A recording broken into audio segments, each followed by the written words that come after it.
mom almost died because of prayer warriors. My mom had a whole stroke in church. What? Thank you, God. I have ears to listen to this podcast. Some people don't have ears. Some people don't have ears. That's real. That's facts, though. You know, I got 10 fingers, bro. People think that as soon as you go down this road and being led by faith and like having Jesus in your life is like sunshine and rainbows. Bro, they think that as soon as you have Jesus, everything is great. Yeah. Bro, I think this is like the hardest thing that I think as soon as you get married, life is great.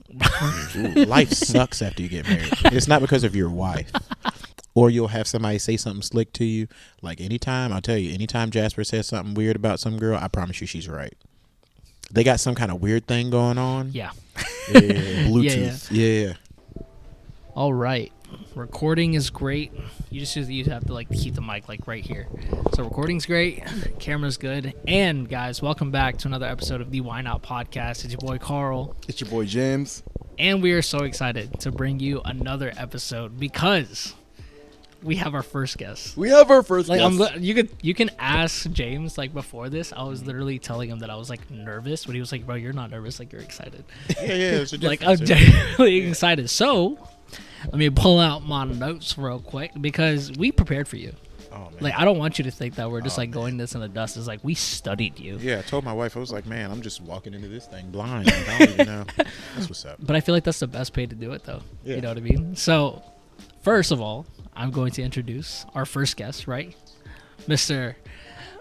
William Etheridge himself, right? So he is a husband, father, brother, worship director, and he's also a child of God, which Facts. we love to talk about, right? So this is going to be like a real in-depth episode, and really just to like, I feel like the reason why I wanted to do this is because James doesn't really know you that much, so it'd be really we gotta nice get to know you. Yeah, we're going to play golf. Yeah. Oh yeah, we are going to play golf, but it's like for all of us to just get on like the same type of level, and also just to really pick your brain, because we've had so many talks together, and I feel like I just want to be able to like really tackle it down. So before we even start about talking about like anything, like just tell us about you, bro. Like your life and stuff. I'm old out here, man. 35. I don't even know. I think you described everything, man. Father, husband, son of God. Love the father and the husband piece, though. Yeah. Like that's a new exploration every day. You're gonna love it. You're gonna love it. You're gonna love it. I don't even want to start. Yeah. Marriage is like there's no one else you'd rather like put a pillow over their head and hug them at the same time. Oh, that's where it's going. Yeah, you know what I'm saying? It's like idol. You know what I'm saying? Like yeah. Like it's a lovely thing, you know. But you know, no matter what, it's like you find that person like you want to go to war with. And when you find that person, bro, it's good. Yeah, I have a different topic. Love you, Lissa. I have a different topic to talk about with like that, but to start it off, it's like you weren't born here, were you? Mooryock, North Carolina. North Carolina. Yeah, Mooryock, North Carolina. What was like life like growing up living over there?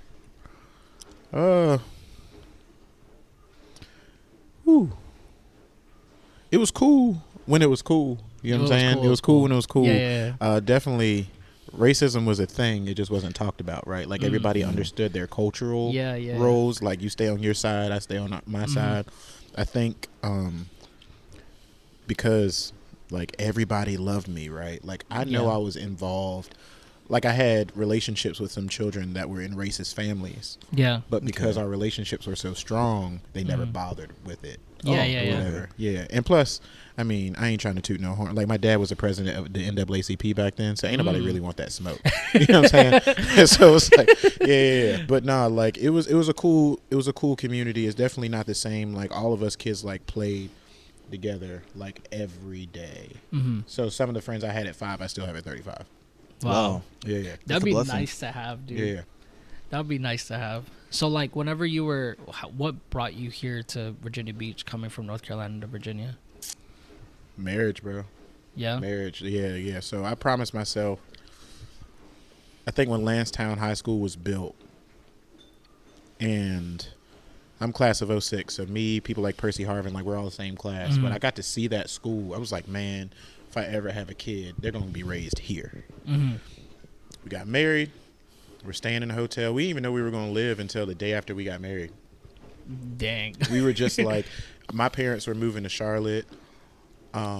So her family was going to like build this suite or whatever, or just have like room for us until we figured that part out. Mm-hmm. We got a phone call. We were at Citrus. Got a phone call that next morning that we got approved for this townhome in the Lansdowne district, where I said that I wanted to be anyways, and where my son lives now. So it's like, it's kind of cool. But yeah, marriage got us out here. It's all like a coming together kind of thing. Yeah. So I realized that like within this and you like starting to live here and where you're at now, it's like you were called to the worship ministry, like not even like even before Virginia. Yeah, so fortunately and unfortunately, man. So how was that? Like, when did you, for your calling wise, like when did you feel like that was your calling to God and like to be able to go through this ministry?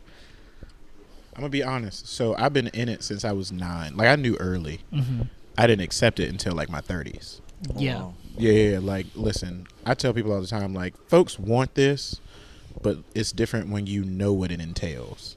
Yeah. Like, you really got to be about this life. Like, leading worship or being in charge. Like, imagine being 9 years old and you're in charge of people that's like 30, 40, 20. Yeah. You know what I'm saying? Like, That's I'm wild. 9. Ain't nobody trying to listen to me. But, like, I had that thing. I think it was just so hard for me to accept because nobody wants a 9-year-old to be in front. Yeah. So the story to even get to this part, man, I can try to sum it up in a zip file. Long story short, the person that brought me in as a mentor, or that mentored me, we would have like black churches have choir anniversaries every year. Yeah. So from the age of 9 to when did I leave there? I didn't even start playing the instrument until 21. So from 9 to 21, I never led a choir anniversary. Wow. They would call other people in to do it over top of me or whatever. So I would never, nobody ever knew what I did. But I was always in charge. Wait, so you were like, hold on. So you were actually in charge. I was him. But they had, no, but listen, I'm going to tell you how funny it was. So they had somebody who was already hired. Yeah. We're going to use this David and Saul comparison a lot. Somebody was already in charge. I was the one doing the work. He was getting the paycheck. So I'm in there. I can teach parts. I can teach the songs. I'm leading all the songs. Yeah. This and that, the third. I'm in high school. Same situation. I'm leading everywhere we go. I'm calling the shots. Here are the songs. This dude's getting paid though, or whatever. So when we would have anniversaries, they would call people to come in, like, and then just put me in the choir. So all the work I'm doing, they don't even care. You know what I'm saying? So that's what I'm saying. When people say they want to do this, it's like a lot of folks get this image that like, oh, God called me, I'm gonna just get right in seat. No, man. Like sometimes God gonna call you same way He called David, and you got to go back to work. Yeah. And you got to endure people being over top of you and being abusive and doing all these things because God's trying to like mature you. So that when you do lead people, like you'll have those monuments in your mind that's like, I can't treat people like this. I know what that feels like. You know what I'm saying? So I got like so many years of that. That's why like coming to Harvest, it was so easy for me to like steward y'all because like I had already been through that mess. I feel like I'm not gonna lie to you. I feel like Harvest was like a really like rough spot. You know what I mean? Like everybody know I didn't want to be there. Everybody. That's just us being honest, dude. Everybody knew. Like they knew. I even preached about it. Yeah. I was trying to like, man. The story is just ridiculous. Like I don't know how much time we got, but like, just to get to this part, man. Like all I could acknowledge, like in relationship with my gift, is abuse. Yeah. Like I learned how to play the keyboard at 21 years old because my home church didn't have a keyboard player. So I figured like at that time, 2006, like Kanye West was it. So I was like, yo, I'm about to be like producing like him. So I would learn like all the little things or whatever, like college dropout, high school, like all of that. Like I learned all of it. That's how I learned how to play. Yeah. 6 months. And even then we would have like concerts and stuff. They would call other people to come play and use my stuff. Wow. So I'm watching somebody use my keyboard and I can't play. Like I'm somewhere else. Like that's crazy wild. Stuff like that, man. But yeah, like I went to churches, man. I was told I was hired because I was black. I was at churches where just abuse after abuse after abuse. And it's understanding that, number one, people are people, right? Mm-hmm. Like, Saul was a great king until he met David. Mm-hmm.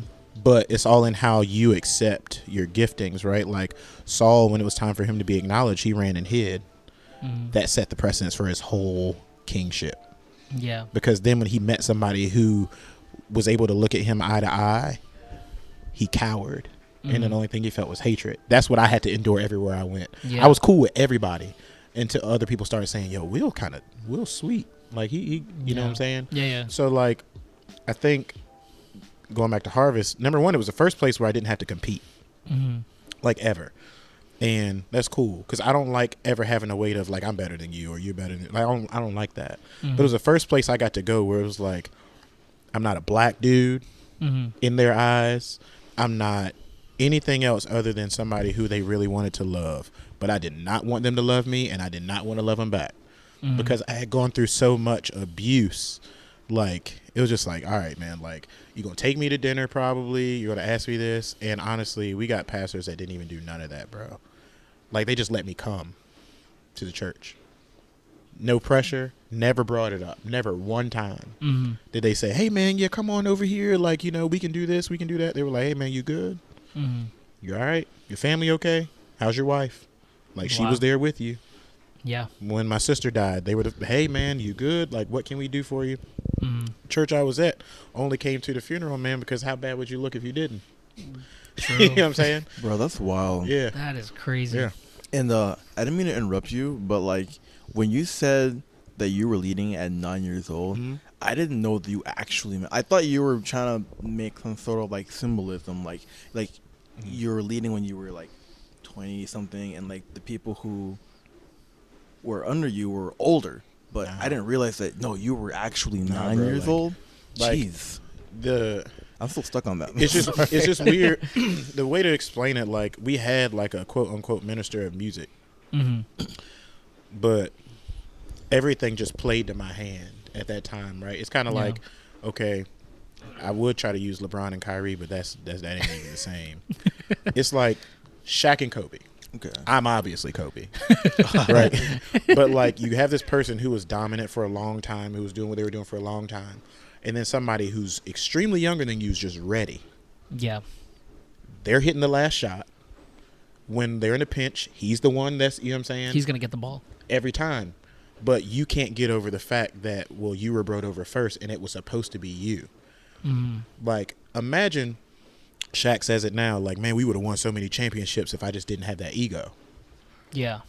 Because we always think your team, my team, or whatever. And, like, Kobe's whole thing was, like, yo, I'm just trying to prove to you that I can do it. And you're just too busy trying to be like, nah, it's my team. And he's like, bro, like, it's fine. Like, just let me do it, though. Yeah. That's the situation I was going through. It was like, yo, like, I know I'm 9, but obviously I got it. Like, I'm singing all the songs anyway. Yeah. I'm directing the choir as a child. Yeah. Like, youth, adult, whatever. Like, as a child. You know what I'm saying? It's just, yeah. So how did that... So with everything that happened within, like, your childhood, from church or, like, life and everything that's happened to you, like, what are some of the things that... Because I feel like you went through a lot, like, like, from within childhood. Like, what do you still continue to, like, or any type of lessons that you carry into being an adult now? Man, if I didn't have I have great parents. Yeah. So, like, I love your mom, dude. Like, your mom is great. Like, my parents, like, they were kind of caught in between, like, their generation. Like, my dad just turned 70. My mom is in her mid 60s. And that generation has a hard time between, I know this is right, but culturally it's supposed to be this way. Yeah. So a lot of times it was hard for them to, like, defend me when they knew I was right, because culturally these people are older and I should just listen exactly. to them. Yeah, you know what I'm saying? Yeah. So we would get into a lot of things, but I knew they loved me. It was just a struggle. Yeah. It was a huge struggle for them to be like, yo, my son is actually right, but you can't tell your aunt that. Yeah. You know what I'm saying? Yeah. So, like, we really struggle, but, like, the lessons I carried is, like, you really got to know, like, who God said you are first. Yes. That's got to be the loudest voice. If that's not the loudest voice, every other voice will drive you somewhere else. Like, that's something, like, I still have to remind myself. It's like, okay, like, close friend of mine who's very prophetic was like, pretty much, I know this is corny. I know you hear this all the time, but you really need to do a better job of looking at your name. So, okay, cool. She was like, yo, like, your name is William, right? Like, Will, I am. Like, Will, she said, God is like, Will, comma, I am all of these things to you. Like, I am your healer. I am your provider. I am your help. I am your strength. It's like he's trying to tell you. Exactly. Oh, that's so like, good, dude. Yo. So the lesson is, like, I had to realize, like, yo, like, who God esteemed me to be is who I am. A lot of people, though, you know, I'm a reference Kobe a lot, probably. No, I'm a huge since I was 7, man, Kobe fanatic, but just like, he understood who he was and he never negotiated with that fact. Yeah. I take that over in my relationship with God. Like, once I understood what he said, I'm not arrogant. I'm very confident in who he called me to be. Yeah. And if you have a problem with that, that means that's not that's issue. not Yeah. For sure. Yeah. But that's the biggest lesson, man. Like, know who you are in Christ and everything else follows. Dude, I think, bro, low key, I feel like you should tell them the story that we filmed on the last pod, like the like many episodes ago. Okay. It was about you meeting a homeless man. Oh yeah. Yeah, so I feel like you should tell him that because that's so good. Man, so it's funny how you mentioned, you know, like looking at your own name, because it was like a year and a half ago, I was kind of going through a lot, and the video that I just showed you, I got ripped and stuff. I'm air quote. I got fit, but I was going through a lot, like, mentally, and it was one of those like rock bottom days. So I told myself that, you know, it's a good day today. The weather's nice. Let me go to the oceanfront and let me just go longboarding, get some fresh air, you know, let my thoughts do the thing. And so I went outside. It was hot. Decided to longboard shirtless. So I was longboarding for a couple hours. And then I see this. I want to say he's homeless just because he seemed like he was homeless. But it seemed like he was trying to get my attention. So, you know, sometimes when you see like a homeless man or someone who is like out of place, sometimes you tend to like maybe like ignore them, you know. But plus I was listening to music. I had my headphones on, but something told me, you know what, see what he has to say. So I pulled up to him and he was like, hey, you look really good. Like, you know, what's your workout routine? And I was like, oh, wow, yeah, you know, I'm working out and did a lat spread. But no, so we were talking for a little bit and I was like, you know what? I'm feeling like really bad today. And I came to the oceanfront so I can just like air out my thoughts. Let me just talk to this stranger. Cause like he can judge me if he wants to, but I will probably never see him ever again. So I was talking to him about my problems and he was talking to me, just like listening, and then he was like, wow, that's a crazy story. He asked me for my name. I said, my name is James. So, oh, James, are you like religious? He was like, yeah, you know, I pray, I believe in God, you know. He was like, okay, have you ever read the book of James? I was like, no, I actually have never done that. He was like, go home, read the book of James. And I was like, okay. So later that night, I went on my phone, you know, just scrolling. I remember what the guy said, and I was like, you know what, let me see what the book of James says. Because, yeah, it's true. My name is James. I've never actually read it, you know. I just thought it would be interesting. So I opened up the Bible app, read it, and the first thing that James talks about is, like, going through trials and tribulations. It's the very first thing. And it's pretty much a thing like you're going to go through trials and tribulations, but these things are necessary. And if you can go through these trials and tribulations and still keep your faith, that's going to mature you. And that's going to get you to where you need to be. And so, like I was telling Karl, during that moment in my life, I was not me anymore. And the best way to put it, I was not me, and I didn't want to be me anymore because when I was me, I got burnt. So I was like, you know what? Fine, I'm gonna be someone else. I'm gonna be James 2.0. Yeah. But after seeing that verse, I realized like I had to go through that. This is all a process. I'm being tested right now. And you know what? Like, no, that's right. Like, I need to remember who I am. I need to remember God. I need to remember that things happen. God will not put you in a situation that he doesn't think that you couldn't handle. Yeah. So I'm like, you know what? That's Bet. true. Yeah. Let's do it. And so I feel like from that moment on, it kind of took me somewhere else, and I tried to stay true to who I was. Yeah. And I think that changed the whole trajectory of my life, honestly. And we're talking about core memories, and that's one of the core memories that I think I will remember for the rest of my life. I took a picture with the guy too, so I can remember him. I'll never see him again, but he existed. I touched him. I'm not sure if it was an angel or God. Or, It was just a name thing. Yeah. It's like you were just like saying like, dude, like remember your name, and I was just like, dude, like we looked at each other, we were just like, dude, like that's literally insane, man. And I told him like, bro, God moves in like ways, dude. And we just don't necessarily like understand it sometimes. But I feel like we're not supposed to necessarily just understand it, like really try to figure it out. Let's just say thank you. Yeah. You know what I mean? That's it. But we're gonna get into that. I wanted to ask you, like, throughout your life, it was like, what are your like? Because I know what you do now, but like, what's like end game for you? Like, what are your goals, or like, what are you trying to like shoot for? Listen, the older Asher gets, like, the more the answer changes, right? Before I was like, oh man, like I'm out here, I'm just trying to be like an artist or whatever. Yeah. Like I don't think about it as much anymore. Yeah. Like number one, I just know if it happens, cool. If it doesn't, cool. Like I know I'm good enough to do that. Yeah. I was told yesterday by a very prophetic person, same one that God told me that I do need to finish those projects. Yeah. Reluctantly, I'm working on the hard part. You know what I'm saying? Because once you enter that world, like there's other things that come with it, and there's things I've seen that I just need to be healed from, because I know they're not going to happen to me. Right? Yeah. Like everybody thinks that music world is sweet, man. Like nah. Like there's a lot of people who sold parts of themselves that they'll never get back. Yeah. And I don't want to be like that. You know what I'm saying? So that's why I think I like the non-exposure. I really love my job. Yeah. Shields Health Solutions, shout out. Operations associate, just got promoted. Yeah. But like I love my job, man. Like this is the first time I work for a company that acknowledges the fact that I'm a black man in leadership.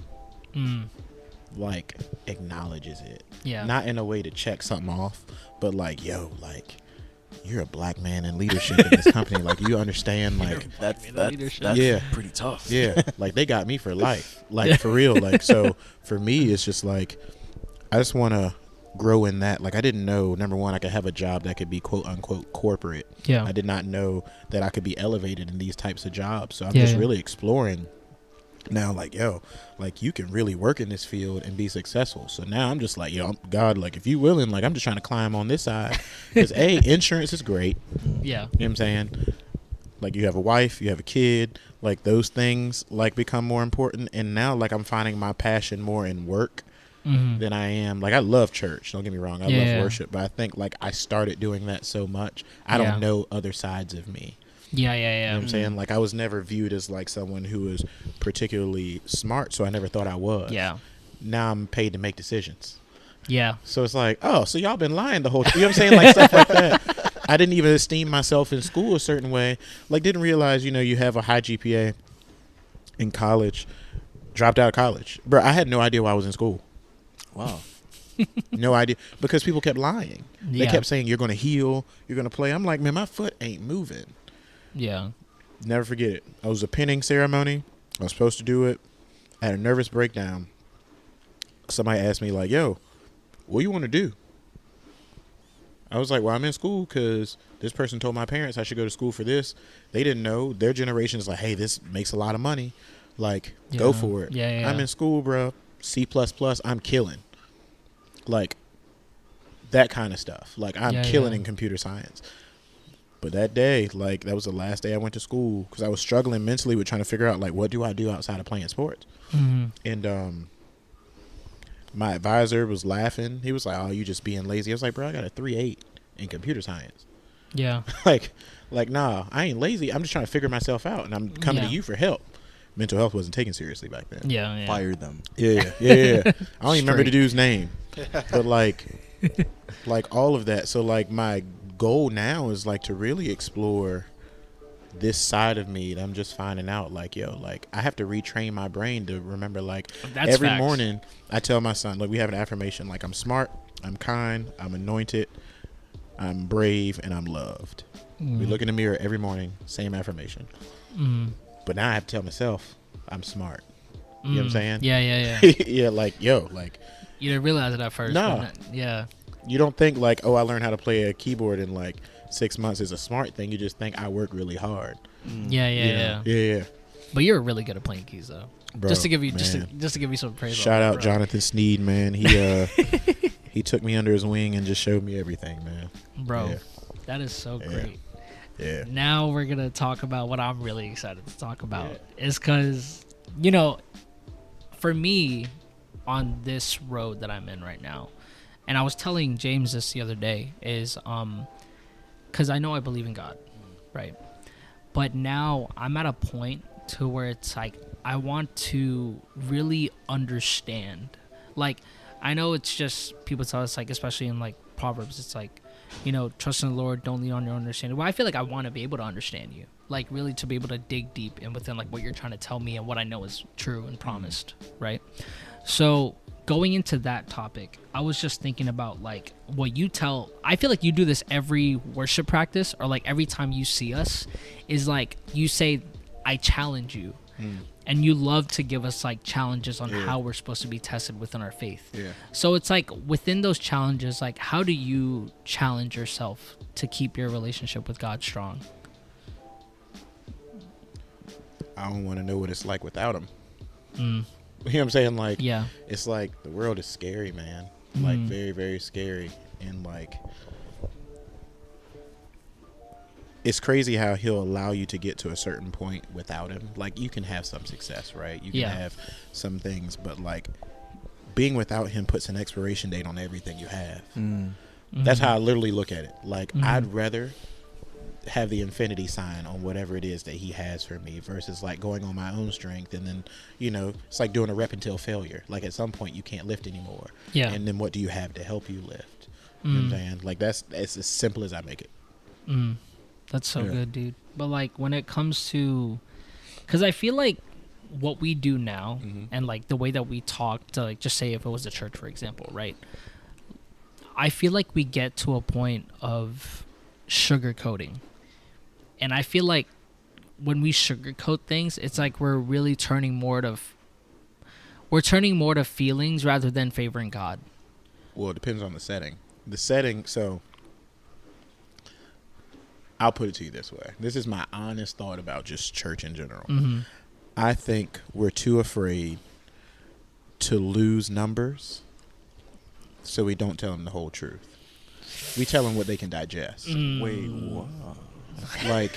Like, I really think we've esteemed ourselves on, we've had this many people this week, this many people last week. Like, we equate God's moving with people coming in attendance. But imagine having 600 people in your church and 595 of them are unsaved. What's the point of you coming here? You know what I'm saying? So I think it really comes down to, what are we concerned about? Like, for me, I could care less. I care about your feelings, right? I care. I don't want you to ever get depressed or something, but I care about your soul.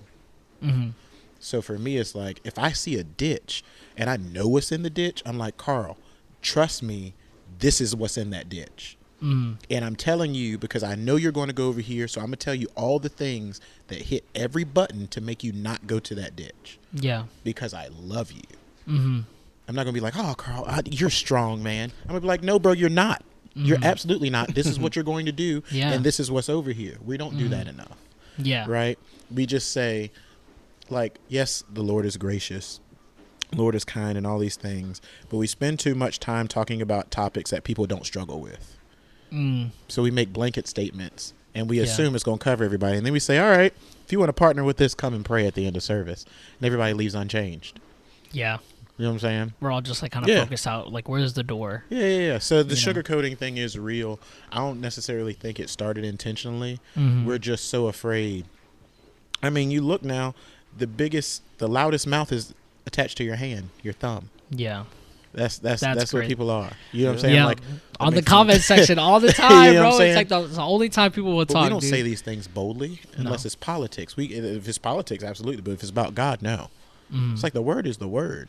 Yeah. I mean, I don't fleshly agree with a lot of things that's in the Bible, but it's in there, and I got to make a decision. Like, okay, like Lord, like help me to number one, like deal with me in a way that I don't be disobedient with what I just read, because the more I read, the more I'm accountable for what I read, especially once I understand it. So yeah, like in what sense though? Like what do you think you have read, man, that like kind of counteracts with like what you're really trying to believe? Romans 8's tough, bro. Romans 8 is one of the toughest things in the Bible, like about like if you're led by the flesh, what you get, long story short, what you get is according to the flesh. Like you will, but if you're led by the Spirit, like the Holy Spirit leads you, like all those decisions will be correct. Right? And we always think it's like fleshly desires, like, oh, I want to have sex with somebody. But nah, man, it could be like somebody can tempt you with a job and you didn't pray about it. And it's cool at first. And then, you know, it's like the shipyard, right? Everybody's let go. Yeah. And if you would have prayed about it, God would have been like, hey, man, stay here for like a couple more months. There's this promotion coming. And yeah, it's going to be this wild storm. But this promotion is going to come for you. And you're going to be picked right on up out of it. And you won't have to deal with it. That's being led by the Spirit. Yeah, I remember when I called you, because, you know, I have my talks with you too. And I feel like we don't necessarily talk as often. But when we do, it's like very impactful. Yeah. You know what I mean? It's like not a second goes unwasted talking to you. So then when I was reading Romans 8, it was like, this is the other thing that I wanted to talk to you about was the conviction. Because, you know, when there's that one moment where you're really digging deep into the Bible and you're reading it, but then there's like the certain feeling that you feel while reading it, like you're convicted. Like, yes, I have been being led by this path, and like what I've been doing just doesn't add up to like, you're gonna fix the camera again? But yeah, it just doesn't necessarily add up to like what you've been doing for your whole life, and then you feel that sense of conviction. So like, what would you say it's like if we were reading Romans 8 right now, and someone feels that type of like conviction throughout any type of their life, like how would you be able to like fully just accept that conviction? Because like, you know, some people will just read it's like, no, that can't be. Like, this ain't me. We'll find a way to justify it. Yeah. I think what I told you too, you'll read it multiple times to get many different perspectives depending on where your heart is at the time you read it. Right? The first time you feel punched in the face. Yeah. Absolutely. Feel punched in the face. And then maybe the second time you read it, after you've like spent time with yourself and you're honest with yourself, is it becomes like okay, Lord, like teach me how to choose you then. And then you read it again. It's like, okay, I'm governing myself by this. That's what I do now. I read Romans 8 all the time just to make sure, like, I'm reading that if I'm led by the Spirit, then this is what happens. If I'm led by the flesh, that this is what happens. So Holy Spirit, it's just a prayer, like, Holy Spirit, like, lead me. It's a song like, Spirit, lead me. Man, I can't even think of the words of the bridge right now. But I don't really like the song, but that bridge is the toughest bridge I ever read in my life. Oh, man. I got to look it up. Spirit, lead me. But yeah, like that's the biggest advice is like you have to be honest with yourself. You have to be honest with yourself. You have to understand that like, the Lord loves you. God loves you. And he's right. Yeah. That's the hardest part. That's the hardest part is understanding he's right. It's like the ego. Yeah. Our bodies. Like sometimes if we give the world too much access and we give too much access of our gates to the world, then it's like it's like a venom. When venom encounters like those loud frequencies the symbiotes or whatever it is tries to leave his body. Yeah. Like that's what happens when you read Romans 8. It's that loud frequency where those negative things are like fighting and like, oh shoot, like got us. You know what I'm saying? Like that's what happens. So it's just like, just take a look in the mirror and just say, hey, like, is it right? Yes. Yes. Yeah. And then that's it. That's it. So like, whenever you were going through, what moment did you realize like you needed to switch your life around? Like basically like when did you realize that you were saved? Is that what I want to know?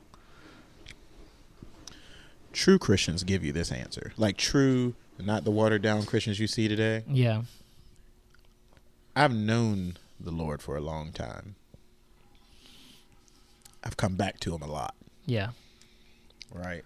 So like I've had a relationship with Christ for many years. I think sometimes we look at it like, how long were you saved? It's like we kind of look at it like, how long has it been since you've messed up? Like that's how a lot of people put it. Yeah. That's facts. Yeah. But like mess up, probably gonna mess up tomorrow. I don't know. You know what I'm saying? But I've had a relationship with the Lord for more than half of my life. You know what I'm saying? It's just like the thing like now having a son, you know, teach up a child in the way it should go, so when they're older they will not depart from it. Like so like my parents kept me in church, bro. I was in church like sometimes like 5 days a week, bro. You know what I'm saying, bro? Prayer services, you just there. You just there, man. You get the little ring butter cookies that you put on your fingers and the red punch. But like, nah, man. Like I've known the Lord for a long time, but if I could give just a definite answer, when I had Asher, maybe when he was 7 months, is when I realized the distance between me and the Lord. Because now I'm seeing it through God's eyes. It's like, I understand what fathers feel like. You're my father. So now I understand what you must feel like when I'm doing something that's aggravating you and like all you can do is watch. Yeah. You know what I'm saying? Yeah. And like how this child can't do a thing for me. Put it on Facebook today. Like I'm understanding God's like love through being Asher's dad. Unconditional, unmerited love. This boy can't do nothing for me right now.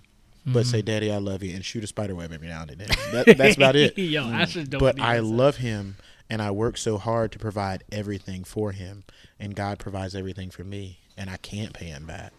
You know what I'm saying? Yeah. So that's what it is. That's what draws me is like I understand the fact that this man loves me regardless. Yeah.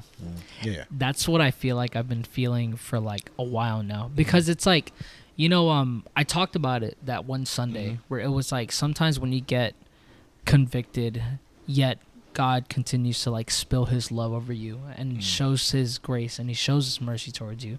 And you kind of just sit there and it just feels like you're just so, basically it's like you're letting the flesh lead you, right? And it's basically you telling yourself like, why are you doing this? Like I feel so unworthy right now. Like I feel so undeserving, yet you're blessing me with it constantly. And I feel like that's the kind of the point that I wanted to get to is because like it wasn't the fact that there was this one verse that I read and I feel like I've listened to a lot of people say this verse and it gets scary to them. Yeah. And I think it's Matthew 7. I believe it's Matthew 7. It's where like, you know, a lot of people are going to go up to God and they're going to be like, have I not prophesied your name? Have I not done this? Have I not done that? This or that? And then God will say, depart from me. I never knew you. Right? So whenever we get to that topic, it's just like, that's the church's fault. Bro, yeah. That's the church. I'm explain that. Like, because the church doesn't teach relationship. Yeah. That's what that means. Like, do you have a relationship with the Lord or are you working for him not realizing like it's like when they used to have temp workers? Yeah. It's like you don't work for my company, but you work on my behalf. Yeah. Like when you have a relationship with God, like you're hired. Like you're in the fold. But like when you don't have a relationship with him and you're not connected to him, then well, you're just like working for a temp agency, just waiting, you know? Yeah. You still get your check. Yeah. But you don't get the insurance. Oh, Jesus. That's what it is. Dude, like that's what that verse is like, did we have a relationship? Like, of course, you want to like spreading my name brings people to me. I'm not going to stop you from doing that. Yeah. But do we have intimacy? Like me and I know my wife. Yeah. Like in and out. Thank you, Lord. I know her. But like we have relationship. Like you have to, when it comes to God, like if y'all don't have that, then yeah, you're going to get up there and be like, hey, Jesus. It's like, bro, I don't know you like that. I feel like it just gets to a point where it's like, if you have to boast the work of God or like the works that you do through God, then that's when it comes to a point where it's like, where's your faith really at? You know, because it's like we can do all the great things. And I think I told you about this where I was like, I was watching it on TikTok the other day and it said that holiness isn't the way to Christ, but Christ is the way to holiness. And I told you like where I was sitting on that for a while because I wasn't understanding it. But I was reading through, and there's like a lot of verses in the Bible that really like point this out first before doing anything. Like the Bible like gives you all these steps to do, like be kind to others, don't keep a record of wrongs, like any type of lesson that you can get. But then the first thing that they continue to mention is like seek God first. And it's not, when I was reading that, I was like, oh, it isn't because I'm doing all these things and then I'm going to find God. But it's solely of, let me start my relationship with you first. And then just seeing things through your eyes is going to, like, all these actions are just going to follow because I know how you are. I know how you love. So I'm going to just like, I'm going to use that as an example to how to love other people, of how generous you were, or like how you were able to like still be tempted, yet you were still be able to go through the fire because you had God. So that's how I was like reading it whenever I was just like, God isn't going to see you because you decided to pull up with like a list of things that you did, but he's going to see you because you knew him. Like you decided to strengthen that relationship with him, constantly checking in every single day, even on the bad days, or like even on the good days. Like when you were, even it's like the littlest thing, you know what I mean? When nothing is going wrong. Yeah, you know what I mean? It's like, everything is because fine, I feel like that's the only time people really do call for God, is when things go bad. Which is why the altar is so messed up in church. That's we can talk about the altar all day, bro. That's always going to be my argument. Like, we've made this altar a place of judgment versus like a place of reverence. Like, I remember growing up, like the altar used to just always be flooded. People were like, I need prayer. They go grab their kids, spouse, grandma, whoever. Like, we need the Lord to cover us. And I think now we just look at it like, we hear a sermon and it's like, well, okay, if you're struggling with whatever we're preaching about today, come get that fixed. Yeah. And then people are like, well, I guess I don't need that today. Versus like, hey, like that's why even in worship I become so inclusive with like, yo, like come down here, like you can be joyful here, you can be whatever you need from the Lord is here. Conversation, whatever, and community. Well, like go back to the book of Acts, like when the Holy Spirit hit them for the first time, there was community first. Community. It wasn't a building. It wasn't where you were at with like lights and all the worship team, whatever. It was just like, it was solely just people showing how God's love moves. Group of people unified. You know what I'm saying? Like, I mean, isn't that what the church is? You know what I'm saying? Yeah. One heart, one body, one God, like one spirit. And then it came through, boom. That's the thing, is like now we look at it like if you come to the altar, like I bet you they had sex last night, or I bet you they were doing this, or I bet. So now we've become those Pharisees that Jesus were talking about, you know, when they invited him to come eat. And the lady came rushing in with the alabaster box, like, yo, like, bro, I met y'all. Y'all ain't even acknowledged me at your house, but she knew she heard I was coming. Boom, rush straight in. Like that's how we have to be. Like we don't really care about his presence no more, which goes back to the I never knew you thing. We call him when we need him, need a job, need a car, bad health, whatever. Jesus, I need you. But what about, man? Thanks. You know what I'm saying? Just a simple one, right? Yeah, I woke up. Thanks. Yeah. Cool. Yeah. You don't have to have something wrong. Your something wrong does not draw him in. It says he inhabits the praises of his people. Like, so that's good. You want him to live with you, praise him, say thanks. It's that simple. Yeah. It's just so like weird whenever, because we only really do call people at the altar when something is wrong. You know what I mean? It's like, but for me, like how I was telling you, like how I am during worship is like, I look at other people weird during worship because I don't see how you're not you're in that feeling phase. Bro, how are you not feeling this? I don't care what you went through. It's like, how can you just not jump for joy and act crazy? And like, it's like the song, like Rip the Roof Off. It's like when I really dug deep into reading, like I'll become even more undignified than this. It's like, I don't care what I look like in front of people. I'm simply giving praise to God, because at that point, it's like whenever we talked about it the last time, that's when you're worshiping your feelings over God. And so whenever you come over to the altar, your only concern is, oh man, these guys are gonna see me. They're gonna see the way that I look, like right here. Like, what am I gonna look like to them? Who cares? American Christianity is kind of jacked up, bro. like, because we have to have amenities in order to like be in the presence of the Lord. Yeah. Versus like you go to Africa or these other places, like they might have like a branch or something. That's facts. They came though. for Jesus, they're gonna get Jesus. Yeah. You know what I'm saying? Like, but here it's like, oh man, coffee wasn't good today. I ain't satisfied. Like, we have to be fleshly satisfied in order to like be satisfied with the presence of the Lord. Like, so before we even people don't even care about getting to the sanctuary. You start worship a lot of times, people just out there talking. There's no care or there's no reverence or need to be in the presence of the Lord. Like, no one's rushing for it. No. Crazy. People be walking in late to worship too. Man, I've seen people just waiting on them snacks. like for real. Like, I'm like, bro, like, it's so insane. And I've even seen things where people will go to church wanting all these amenities and stuff, and they're like, well, I'm not fed. And somebody's rebuttal to that was, well, show me your notes from what the pastor preached. 0. Yikes. Goes to show. Right? Like, a lot of these people are coming and they have a list of, this is what you need to do for me to be satisfied. Not, Lord, fill me. Lord, search me. Like, Lord, show me like my distance from you. Lord, show me, just tell me who I am. They don't care about that. People know they're going to get free snacks. It's just like daycare for adults. You get a bathroom, free snacks, TV time. Like, oh man, you get people singing to you. Yeah. The only thing y'all are missing is nap time. But some people if they lay down at church. Yeah. Some people be sleeping at church. No, that's so true though. Like, whenever we're going through worship, and it's like, I genuinely feel like that. And some days, yes, like whenever we are worshiping up there, sometimes I feel like I have to watch myself, and it's so sad of like how that's where we're at. With God, like. Not just because we can willfully do what we're doing. Like, I want to jump up and down because I'm so happy that you're in my life.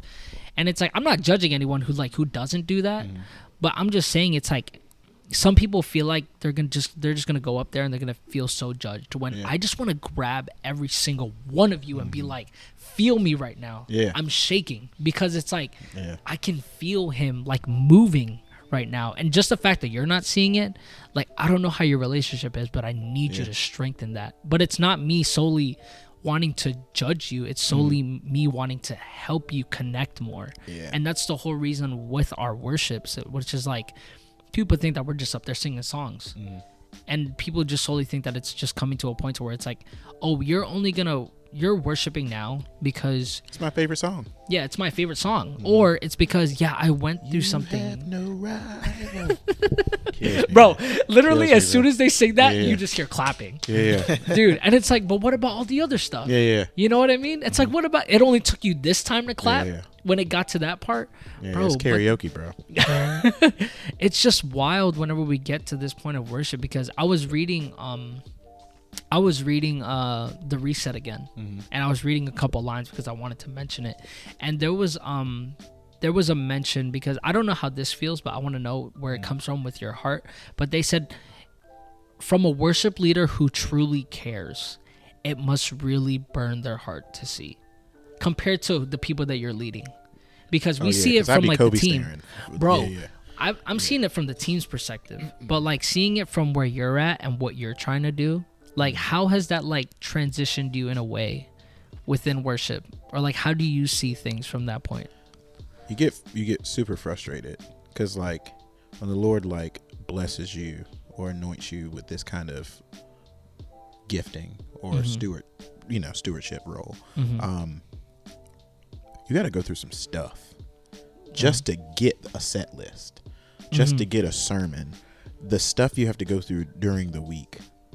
To be able to birth that in honesty used to feel like a huge waste of time when you would present it during service, right? Because it's like, Lord, like, I went through all of this, got these songs, like you gave me these songs, we're ministering to the people, and they just act like, like you're not enough. This ain't it. Yeah. Then you even get comments, worship just wasn't there today. I'm like, you weren't there today. Like, excuse me. You know what I'm saying? It's like a concert. That's what it's become. Yeah. What it's done is it's changed my heart to always just focus on, like, okay, Lord, like, this is what you said. This is what I'm going to do. And I don't have any results to live with other than did I do what you said do. Mm-hmm.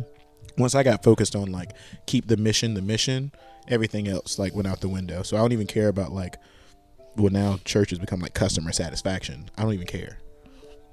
I don't care who is or is not satisfied. I care that he's satisfied. And as long as there's one person who received whatever it was, and maybe it's me, there's been times where he's like completely like made me abort my set list, because there's honor in doing what he told you to do, even if he changes it at the end. Like, we don't think about that as leaders. We always think like it has to go through this way because this is how I got it. Like, no, he wants to see, are you going to honor him all the way through, even if something changes at the end? Isn't that, I feel like that was like a story somewhere. I forgot where it was, but I mean, I feel like that's just super strong to know, because a lot of people just have been seeing worship differently. And it's just, I feel like with that, it's just being able to truly know where your heart is with God. You can't be like Jonah, because that's what it comes down to. Like, imagine you get a word, right? Go tell these people, long story short, I'm about to destroy them. Their hearts are pierced, and then they immediately change their clothes, everything. Like, yo, like, we living for the Lord. Tell everybody. Get the dogs right. Get everybody right. Like, we living for the Lord, right? Get the dogs. Jonah shows up. They're changed. God changes his mind on one day, you know. Yeah. Wipe him out. Yeah. It's like, oh, these people live for me now. And he's so mad. Yeah. Like, yo, like, what you mean, bro? You got me out here. You know what I'm saying? To the point ready. Where he didn't even want to deliver the word. So that's how, you know, gets eaten by the fish and all that stuff. But it's just like, you can be Jonah as a worship leader. Because then you become reluctant in delivering based on what you think you're going to see. But God is like, no. I just want to see if you're going to do what I'm saying. Yeah. It's that simple sometimes. And like, as long as we just think about that, we don't need to process like what could happen, what would, like, just go do what he said. It's like the set, you know what I mean? Because I feel like there's a lot of like, whenever, because if they would just let worship go on for so long, it can be endless. Bro, I've been in part of churches where like the pastor would just get up and be like, the Lord has spoken. All right. See y'all next week. Yeah. Like, you would have to just skip the service and it would just be full of worship. That's why I'm really excited for Rip the Roof Off, dude. Yeah. Or like Rip the Script. Yeah, that's going to be dope. Dude, I can't wait for that. But no, I definitely feel that. Whenever I wanted to ask you this question because this literally sat on my mind today. Like, literally came today. So do you think it's harder to, I mean, I don't know if debate is the word, but I'm just going to use it because it came into my head. So do you think it's more difficult to debate with someone who doesn't believe in God rather than someone who does believe in God but has different versions of what you say? I have better relationships with people that don't believe in God than I do with people that do. Interesting. See, this is why I wanted to ask it. So, like, why would you say that? Because they get the concept. We make them unbelievers. Yeah. I would like to. They get the get concept more. because you hear it, right? You see it. Okay. You see it. Like, for example, somebody will be on Facebook and they'll be like, hey, please pray for whatever. So I used to say to people, but you don't believe in God, though, so who you want me to pray to? My God or yours? You know what I'm saying? But then you start to realize through talking to people, they believe in God, man. They just see us. And they're like, oh, no. We doing the same thing. You know what I'm saying? Yeah. We act the same way. So what is so different about like the God you say you serve and me living my life? Because you don't show good fruit. That's the problem. You can always tell when people say, see, I told y'all, when every 3 years when it's time to like ramp people up to vote again. Yeah. Yeah. That's when we talk about debating with Christians. Oh, you can tell. People will slide their beliefs in a party. The Lord is with this because he said it's in the Bible. I'm like, man, that's funny. Yeah. All right. Cool. Because it seems like Jesus did everything opposite. Yeah. You know what I'm saying? Yeah, like, yeah. just like going to the beach. They got the lady out there about to stone her, and then he writes in the sand, like, those without sin, like, cast the first stone. Makes you look at yourself differently. Like, all y'all out here chirping about this lady and what y'all saw her do. Secretly, y'all were out here doing this. And you're saying you're better than her because she got caught? Yeah. That's Christianity for you.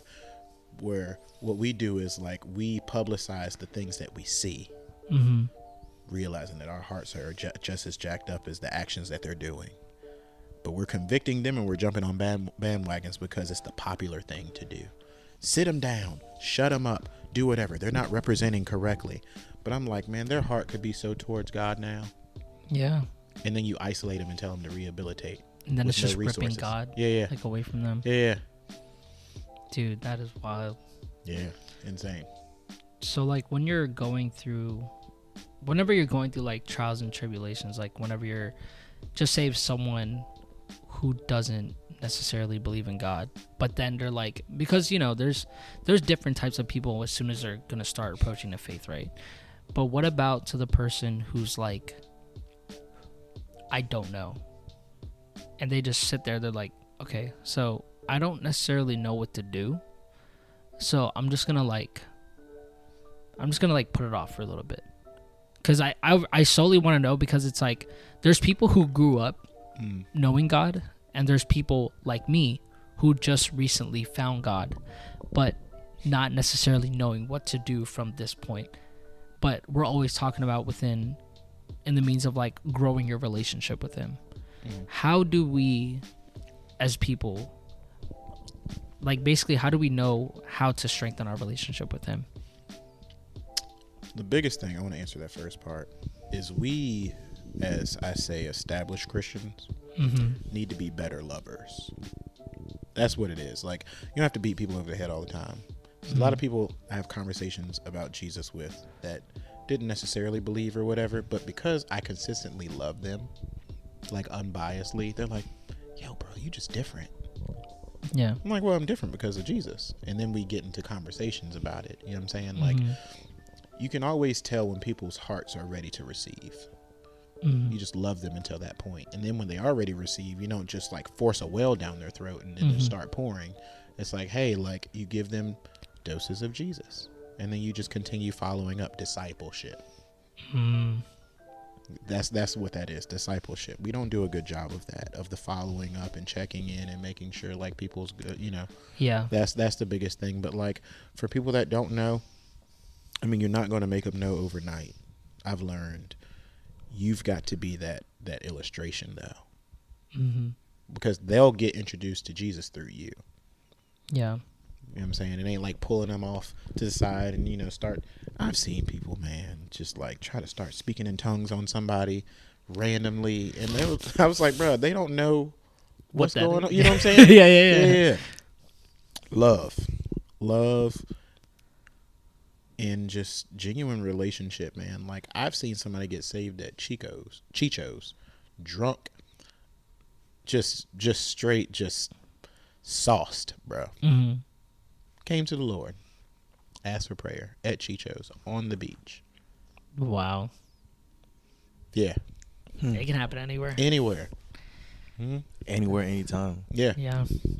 That's why I feel like, because I'll never forget, bro, because I was already at a road where I was really trying to dig deep and understand. And I feel like where it started was to feel His love. So that's where it started for me. If it came to like, because, everyone finds Jesus in different ways. For me, how it happened for me, it was actually super recent, like super, super recent. Because it's like, people can say I believe in God, but that's totally different from actually having a conversation with Him and like having a relationship with Him. Because you can believe in God all you want, but it's like, do you hear His voice and His voice only? Bro, people still believe in Santa Claus. That's like believe, yo. Ain't never seen the guy. You know what I'm saying? And that's it. Goes to my point, right? People have seen representations of Jesus through costume. Yeah. But have never experienced Him. The same way people see representations of Santa Claus and never catch him giving gifts. Yeah. But like, it's our job to bridge the gap and to show like, no. this is real. Mm-hmm. You know what I'm saying? Because what makes Jesus so different from Santa Claus is all we present him as is like a gift giver. Yeah. Mm-hmm. Not a corrector, not a like table flipping Jesus is real. You know what I'm saying? Yeah. That's fact. Yeah. But like that's the thing, like we have to have our hearts prepared to not only accept him as the one who's like, oh, I come bearing gifts. Mm-hmm. You know what I'm saying? Yeah. And then we leave disappointed if that's not the case. Yeah. Yeah. Because how I was saying it was whenever I really experienced it was that one day of worship where like we just sat in a song for a while. Evie was leading. Mm-hmm. And we just sat in that song for a while. So God bless her, man. Like she really, talk back, Mike. Bro, she sat there for a while and she really wanted to make sure that we're feeling it, you know? So it was at that time where everybody like within the church was like kind of like on their knees, right? And I feel like this was a phase of myself where like, yes, I'm ready to give.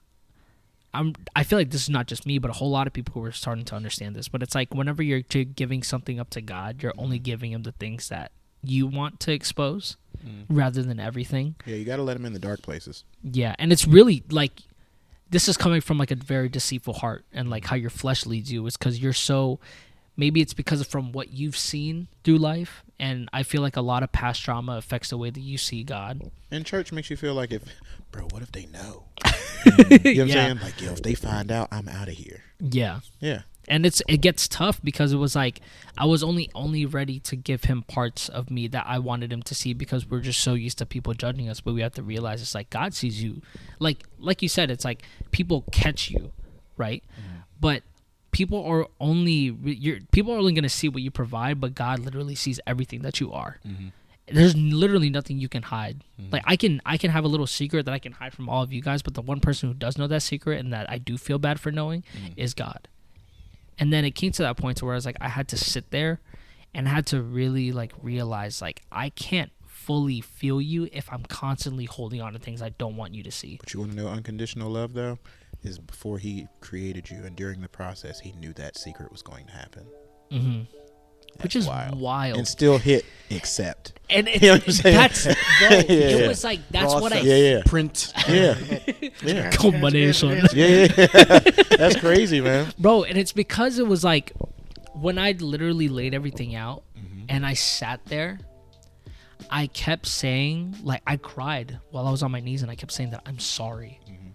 Like, I'm sorry for, like, neglecting you for so many months, so many years, only calling you on this day. And when this happened, I literally laid everything out. And I was like, I'm sorry. And back then, it's usually, I say sorry a lot. I feel like I say sorry a lot.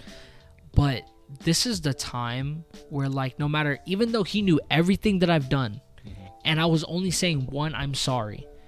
And literally all of that felt lifted. And I was just like, I was feeling something different at that time. And that's where I fully knew that God is real. Camera. And it was just such a moment where it like saved me. And I knew that I wasn't going to be sitting here being judged for what I did. Yeah. It was just solely of like, God is going to love you in spite of. God is going to continue to love you regardless. Yeah. And that's why how I want to be able to like lead worship now is just so much more different than how I used to be. Because I was just like, when I first joined the worship team, I was like, dude, this is great. Like I'm part of a ministry here in the church and I love to like sing, and worship music is just my vibe now, you know, because I'm only listening to like what's now, and I'm just like, cool. But when I sat in the songs for a while, but then now I had a deeper understanding of like what God truly wants to show us. It's like, I don't care what I look like. I don't care how you're reading it. Like, how can you not act the way that you act, knowing that God has been with you for this entire time, even when you didn't even accept him in? Yeah. And it's like, it comes to the point to where I think I told you this the other day, where it was like, what other God can you have, right? So literally, just imagine yourself, and you're at a point to where it's like you're literally about to sin. It's like you're at that temptation phase, and now you finally do the action. I can just imagine God and Satan like just like telling him and themselves, it's like Satan's just like, hey, yo, look, he's about to do it again. Like, I know he's about to fall into that trap again. He's ready. He's gonna do it. God's just like, he's not gonna do it. Like, I believe in you. Like, you can do it. He's constantly rooting you on.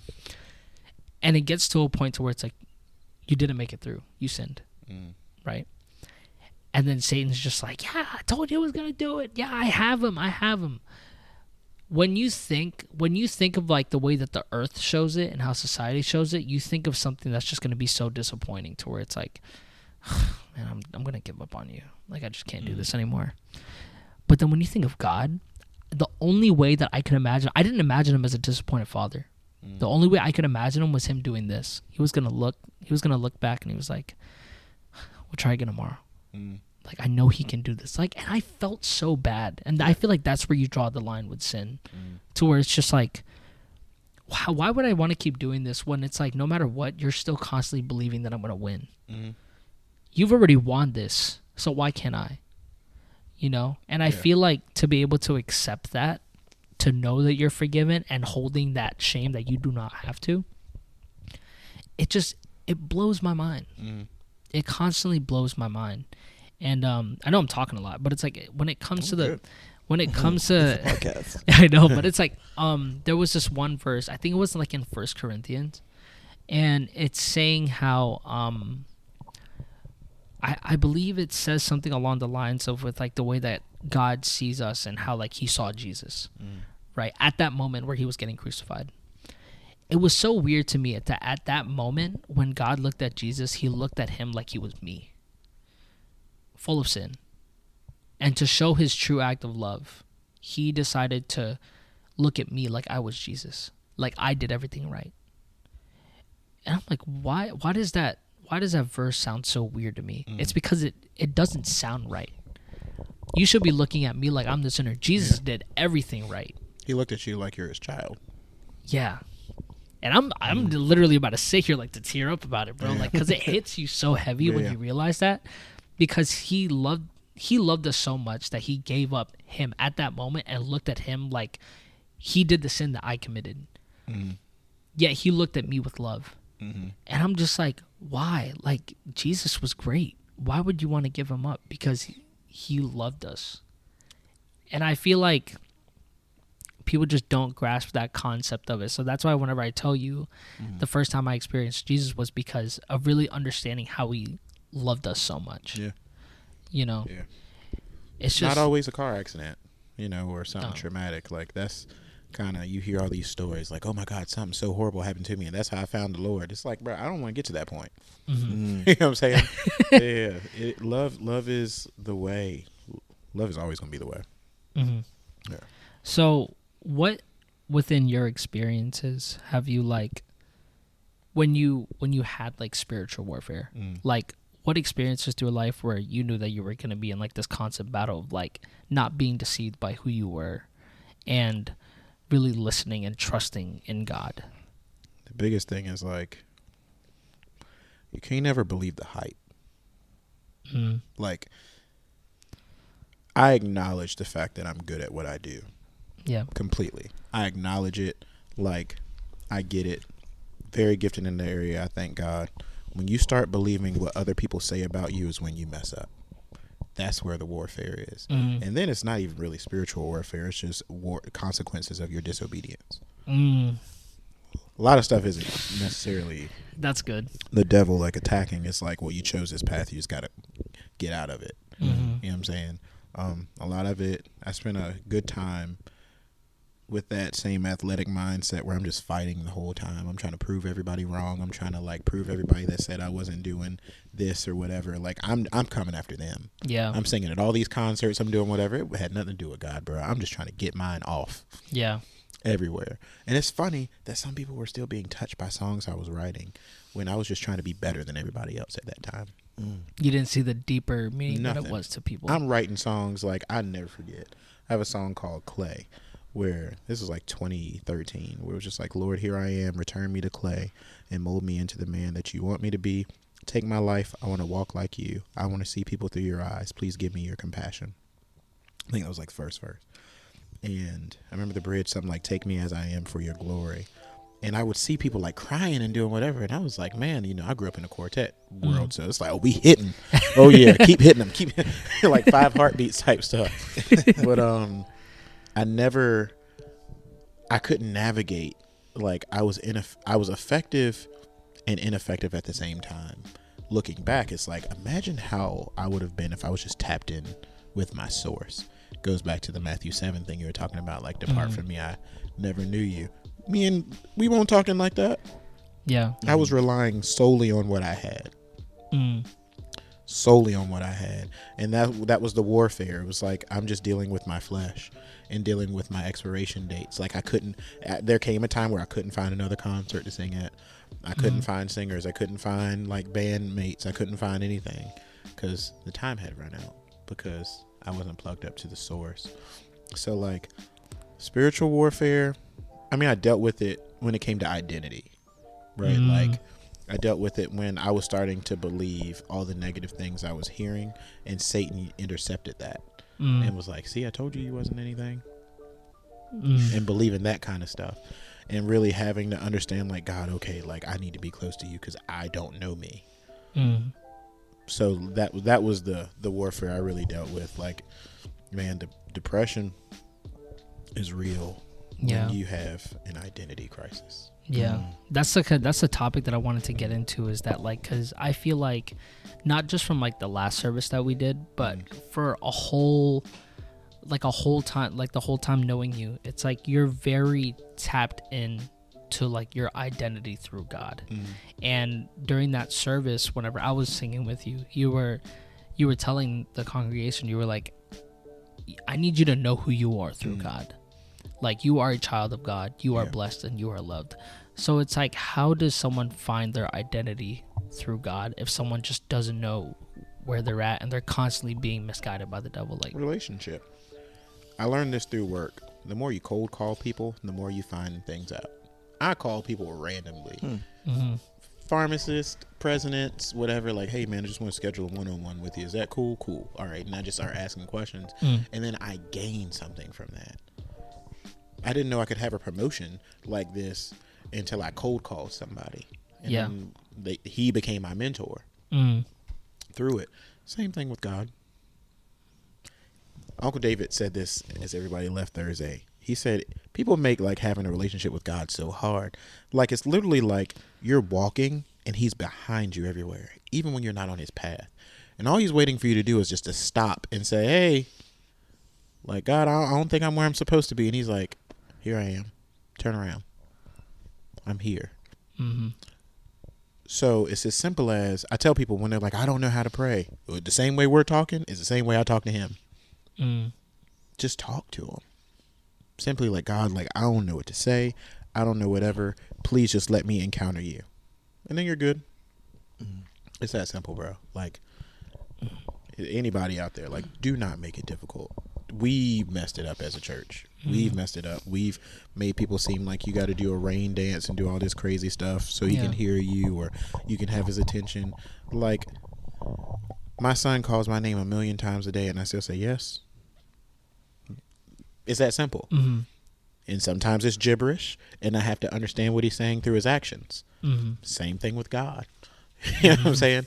Like, he's not asking us to be perfect in our delivery of like what we want from him. He just wants a relationship. Relationships start off as like when you want to date somebody, it's like, hey, what's up? Nothing. Yeah. And then you build that over time spent. He'll start pointing you in the direction of scriptures. Whatever you ask him for, he will point you towards. That's but good. He's got to be able to trust you with it. Because a lot of times he'll trust you with something we don't trust ourselves, and then like we're just stuck. Yeah. I like how you mentioned how you talk to God the same way that you talk to anyone. You know, I remember growing up because my parents, you know, I went to church a lot too, like 5 times a week. Father God, in the name of Jesus, we just humbly come before you right now. Yeah. So many prerequisites. Yeah, and like, listen, like I love the fact that my mom's a prayer warrior. Yeah. But she was a prayer warrior to the point where it's like she tried to teach me and my siblings how to pray. Yeah. And it got very specific, and at some point, it almost felt like praying to God, you have to follow a template. Yeah. It's like, you have to do this, and then do this, and then, facts. Then thank God. Like, first, thank God. Yeah. Then do this, and then, say his names. And then it's like... bro, I forgot what I was even coming Yeah, about. and then it's like, bro, like, I'm not going to go into details about, like, how she taught me, but, like, it was just, like, I don't think that was the best way. My mom almost died because of prayer warriors. My mom had a whole stroke in church. What? And... Dude. Yeah, she had a whole stroke. Like, I'm playing this song. She's, like, stroked, like, right here. And they're, like, climbing over top of her saying, like, some demons were trying to... I'm just listening. I said, y'all got to be the dumbest people I've ever seen in my life. Call 911. Come to find out, like, I think it was a medication that she had interacted or she didn't take it or something like that. So she had a mini stroke. Yeah. But they just sitting here just doing these prayers. Just all these long... I don't even know what they're saying. I know bro. exactly what you're And talking about, too. I'm pissed. Because I'm like, yo, my mom, she's dead. Like, I literally saw her eyes, like in movies where they do that thing. And they said, I was like, great, my mom freaking died in church because you're praying so long. Get her to the hospital. She's still not 2. And it wasn't until the doctor realized, like, if they gave her this one shot, it would have killed her. And then she, came back, and nobody knows she's had a stroke unless I tell you. But, yeah, all that. So I know you're about to say something. No, you're good. You're good. I just hit something just hit me like, you can pray, and prayer is amazing. You should pray. Pray as much as you want. But pray without action. Yeah. Like, I don't know. Like, because, like, you can pray, like, God, please help me get a job. You know what I'm saying? And then you're chilling. Yeah. Like, God's all right, I'll help you, but, like, you gotta... Faith without works, you gotta do the move. You gotta work, man. So, I don't know. I thought it was interesting how you mentioned how, like, that happened to your mother, and they were all praying, but it's like, yeah, you can pray to help, but, like... Call 911. Call 911. Get her to, like, act. You know?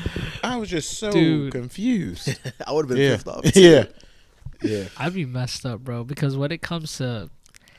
I feel like that's a very big issue when people come in and pray, but then it just comes to the fact where it's like, so what's next? Do we just sit there and, like, do we just wait for God to do something? Or is it just like a pray, okay, what did because there's this thing, right, where I solely believe in this.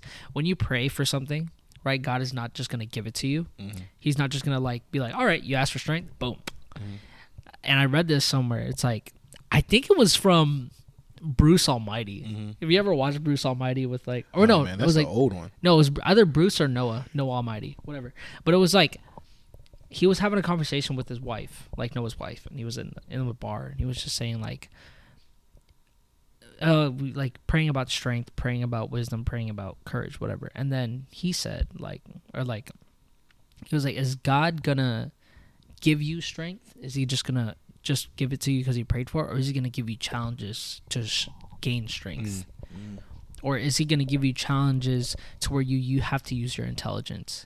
Is he going to give you, if you're praying for your family to be together, is he going to give you guys just instantly you'll be together, or is he going to give you guys opportunity to come together for something? And I feel like that's how we have to see it. To when it comes to prayer, it's like it's not like you're just going to buy it and go. You know what I mean? It's like you have to. It's like working for money. Yeah.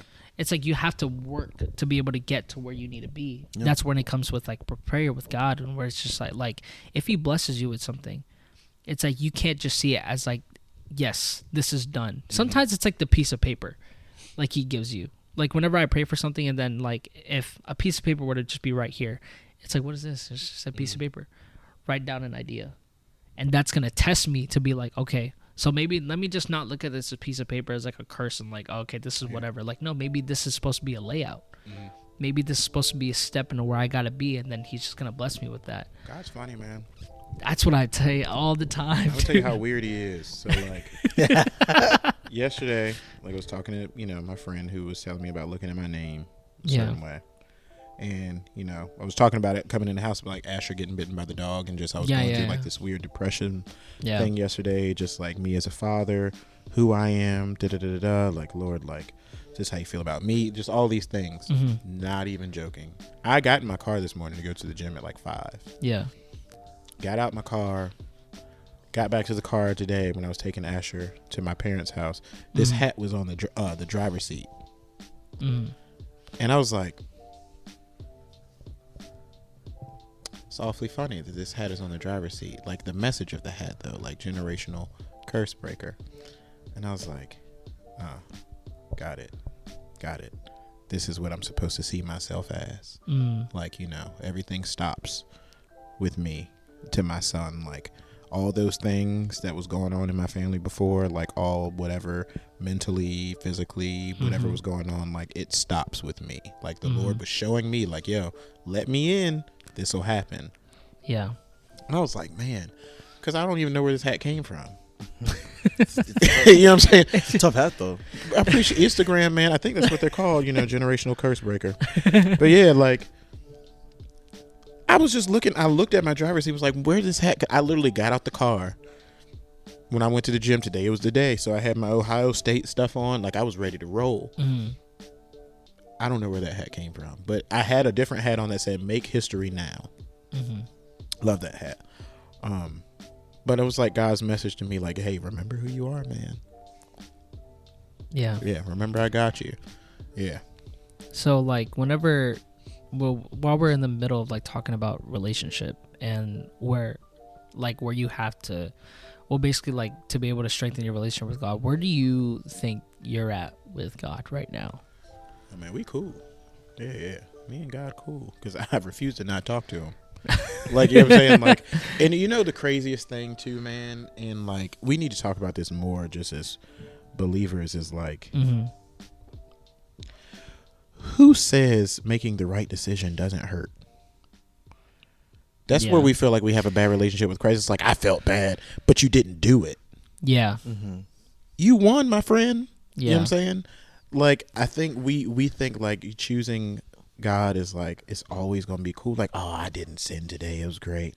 But it's like when you were so close to, or you were so close to not doing something. It doesn't necessarily have to be sin, but just you didn't, whatever. Yeah. And like, it's going to hurt. You're going to feel weird. You're going to feel like you're about to throw up sometimes. It might be a relationship with a friend or a person or whatever. And you're like sick to your stomach. And God is like, yes, son. Because if you would have chosen that, like that would have messed you up for a little while. Yeah. Like we don't realize like that's a good relationship with God. It's gonna hurt. Like lifting, what you know, bro. I ain't never had a day in the gym where I've been like, oh, bro, like this is great. I always feel like I'm about to throw up. Like, yeah. Romanian deadlifts, bro. Oh, I don't even deadlift. That's dude. Yeah. Nah, I'm all right. But that's my relationship with God. Like we're good because I just, even when it's bad, bro, I'm talking to him. You know what I'm saying? Like, it's a story in Acts 27. You know what? I'm just going to read it.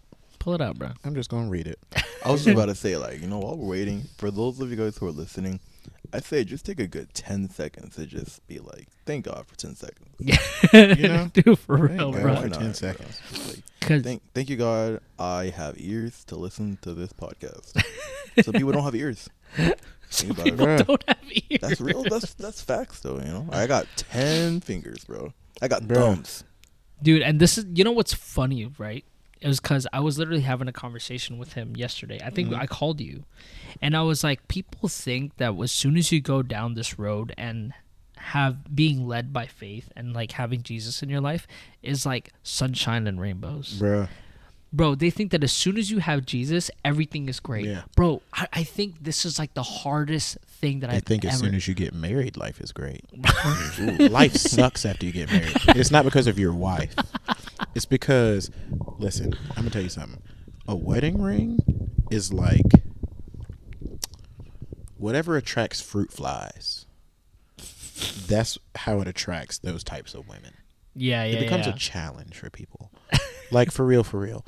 Before, like, being a musician, like, it's always been a thing or whatever. But, like, this is why I tell men, too, like, listen, I ain't shallow by any means, but it definitely makes a difference when you have a good spiritual woman that looks good. Because, you know, it reminds you that, hey, you know, I got something to come home to. And always. Oh, yeah. You know, but, like, people think, oh, my relationship with God is good. Or, you know, the day after I get married, man, listen. You'll find people coming out of the woodworks that you didn't even remember existed. Or you'll have somebody say something slick to you. Like anytime Jasper says something weird about some girl, I promise you she's right. They got some kind of weird thing going on. Yeah. Bluetooth. Yeah. Dude, it's ridiculous. Sometimes they do be tripping. I mean, they do miss one or two, but like, but like for the most part, but that girl is exactly who they think she is. Yeah. Mm-hmm.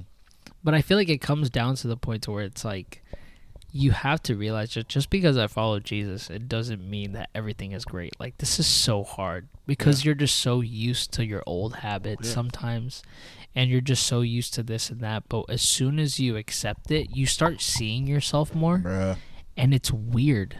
Like, you see how you used to be, but then that's also with the trusting in him, and then having faith is just not looking at yourself like that anymore. It's ridiculous. Dude, and it got so hard. Like, I've had days where, like, I literally, like, went down on my knees and I cried, and I was like, I thought this was going to be great, you know? I thought this was going to be easy. Like, why is it not? Mm-hmm. But it's because you're finally seeing things from a different perspective. Bro. Like, it doesn't have to be that way. This scripture hit me yesterday. What was it? It's long, too. No, it's Acts 27, starting at verse 13. It's got some words in here I know I'm a jack up. It says, when a light wind began blowing from the south, the sailors thought they could make it. So they pulled up an anchor and sailed close to the shore of Crete. But the weather changed abruptly, and the wind of typhoon strength, called a nor'easter, burst across the island and blew us out to sea. The sailors couldn't turn the ship into the wind, so they gave it up and let it run before the gale. We sailed along the sheltered side of a small island named Cauda, where at great difficulty we hoisted aboard the lifeboat being towed behind us. Then the sailors bound ropes around the hull of the ship to strengthen it. They were afraid of being driven across the sandbars of Syrtis off the African coast. So they lowered the sea anchor to slow up the ship and were driven before the wind. This thing gets so good to me now that I know the story. The next day, as gale force winds continued to batter the ship, the crew began throwing a cargo overboard. The following day, they even took some of the ship's gear and threw it overboard. The terrible storm raged for many days, blotting out the sun and the stars until at last all hope was gone. No one had eaten for a long time. Finally, Paul called the crew together and said, "Men, you should have listened to me in the first place and not left Crete. You would have avoided all this damage and loss. But take courage. None of you will lose your lives, even though the ship will go down. For last night an angel of God, to whom I belong and to whom I serve, stood beside me and said, 'Do not be afraid, Paul, for you will surely stand trial before Caesar. What's more, God in his goodness has granted safety to everyone sailing with you. So take courage, for I believe God. It will be just as he said, but we will be shipwrecked on an island.'" So it's like God promised that he was going to be with you, knowing that there was going to be something that causes damage. But you're not going to lose your life. Like, you will be beaten up. You will be bruised up. You're not going to die, though. The next part of that, after the shipwreck, the parts of the ship, like the wreckage or whatever, is what all the prisoners had used to get to the island in safety. So they were throwing bags overboard or whatever, thinking that was going to help, and he used all the broken pieces to get them to safe land. Wow. Which is why it's important to, like, come before him broken, or being willing to be broken.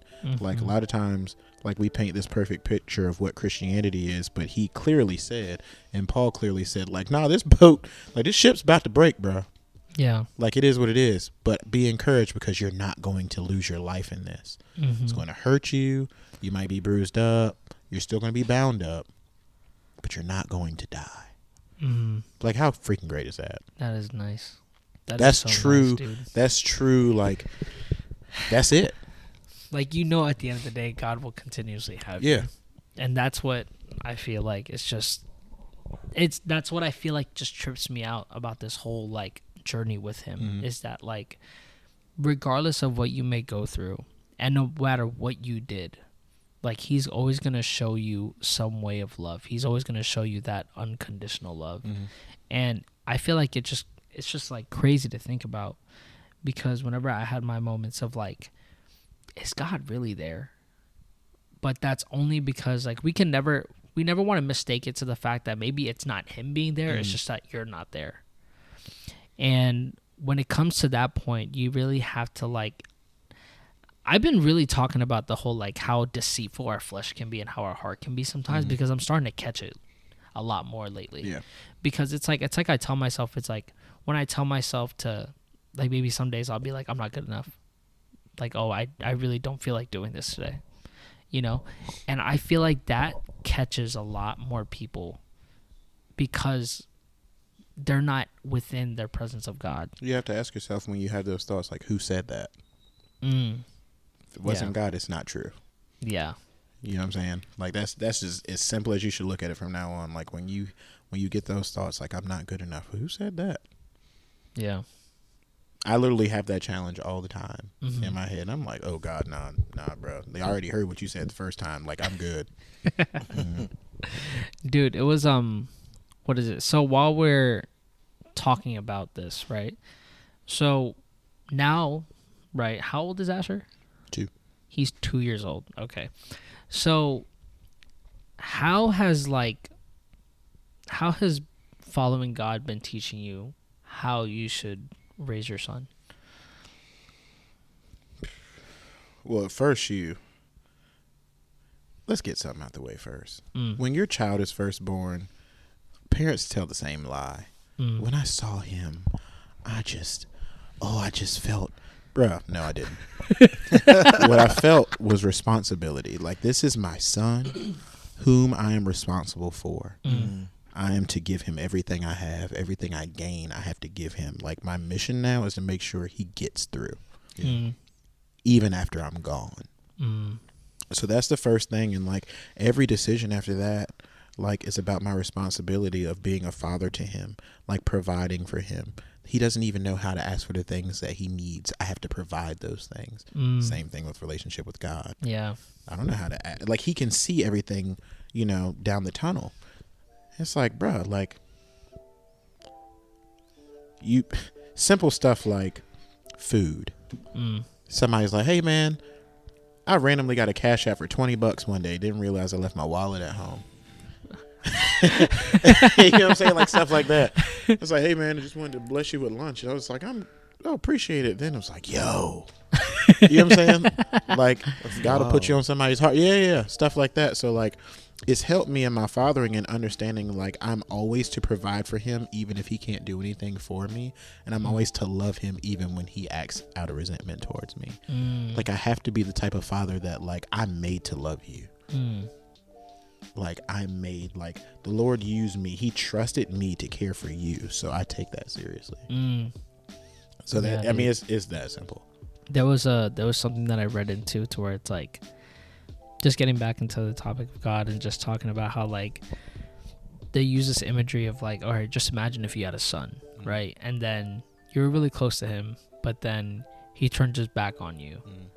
And he does it for years, just resenting your name and just, like, not even wanting to be involved with you. And even after all those years of, like, pain that you felt from him, if there were ever a day where after all those years he comes back to you and says, will you take me back? And you say yes. Would you say yes because he's your son? And then the guy was just like, yeah, it would. That's literally God. Yo, I just got this weird revelation. So It's like, when it comes to, like, our relationship with God, like, bruh, you can deny my name all day long. You got my blood. Yeah. Like, wow, dude. You know what I'm saying? Like you have my blood in you. Yeah. You have my breath in you. So whether you choose to verbalize your denial or not, like, I'm in you everywhere you go. That was you know what I'm saying? Like, I was just sitting here just thinking, like, dang, God. Like, yes, it is we sing the song, it's your breath in our lungs. We sing it. But it's facts. Yeah. It is. Like, dang. So there's this thing that I wanted to mention about using the gifts that God has blessed us with. And one thing that I did was I wanted to do as much research as I can, right? So what better way to find that research is your Facebook bio, right? So I don't even remember what that says. But I feel like this would mean something, and I feel like I want you to elaborate on it. It says no. It says using my gifts is no longer my hobby; it's my responsibility. Yeah. So what do you mean by that? And like, what I feel like you tied that in also with like the way that you worship and how you lead worship. So it's like, how would you describe that? Yo. Dang, that was a while ago too. It goes back to what I was saying earlier, man. Like when I was in that mode where I was just doing music just like to get back at everybody. Yeah. It was like naysayer time. Yeah. And then like I had to realize like, yo, like souls are attached to what I'm outputting. So I had to take that seriously. Like, yo, like there could be, I always tell y'all, there could be somebody suicidal walking in church. And if I don't do my assignment correctly, like they might do what they were going to do. If I don't give them God access to them properly. Like I have to be willing to be open enough to give him access. It's my responsibility. He gave me that gift. So then that person, you know, he can have access to them. That's why he trusts me. Like he trusts us. He doesn't give everybody everything to the same capacity. But he gave me so much, even when it feels like a burden sometimes. It's like, yo, he's like, yo, I trust the fact that I'm going to give you all of this and you're going to give me complete access to all of these people. That's when it became my responsibility. Because now I understand the weight of like, God is like, yo, I trust you with everything I gave you. So now it's like, I mean, if I'm sweet, I'm sweet. If I'm not, I'm not. But like, if the mission's not accomplished, none of it matters. Yeah. Doesn't care like what you sound like or like what you could possibly do. It's just like you're always focused on like just giving him the praise. I don't care what none of those folks in church say about my singing. Like I like now I'm at the point now like I only care about did this mission get accomplished. And now that I know, like when you can see it is, it's like we good. Yeah.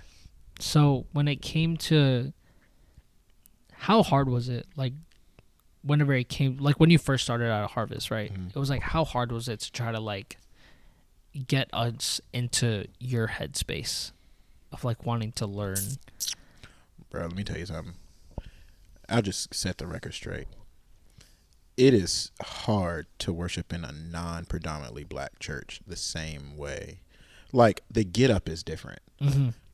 Like when you go to a predominantly black church, when you open with praise the Lord, everybody, they ready to go. You know what I'm saying? Like absolutely ready to go. Like the music's cued, like we're going, like at hello. Like these multicultural churches or contemporary churches are like a lot different. Like you have to pump and prime so much, you're just exhausted by the time you actually get to the thing you're supposed to do. That's the hardest thing. And then like I realized that people have so many preferences. Yeah. Like, oh man, we really like Maverick City, or oh man, we really like Chris Tomlin, or oh, we really like. I was like, well, it's funny because if God wanted you to have them, he would have sent them. You know, now it's like an idling thing. Exactly. Yeah. And people don't understand. Like, I love Maverick City. I just understand how dangerous certain sounds are to non-mature believers. Because then all you do is idolize the sound and not the purpose of the sound. Yeah, I know exactly, because that's how because that's how I was in the beginning. It was like, because you know how when I got into worship, I was only telling you, it's like I just really love the way this music sounds so motivational. You know, it's like something that could pick me up in the morning.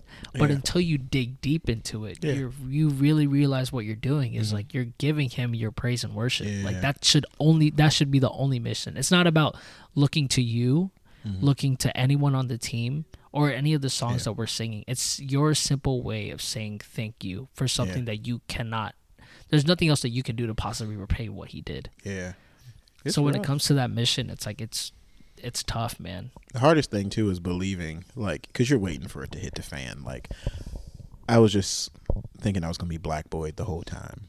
Like when I first got there, it's like, oh man, the sound is similar to this person, it's similar to that person. Somebody's gonna say it.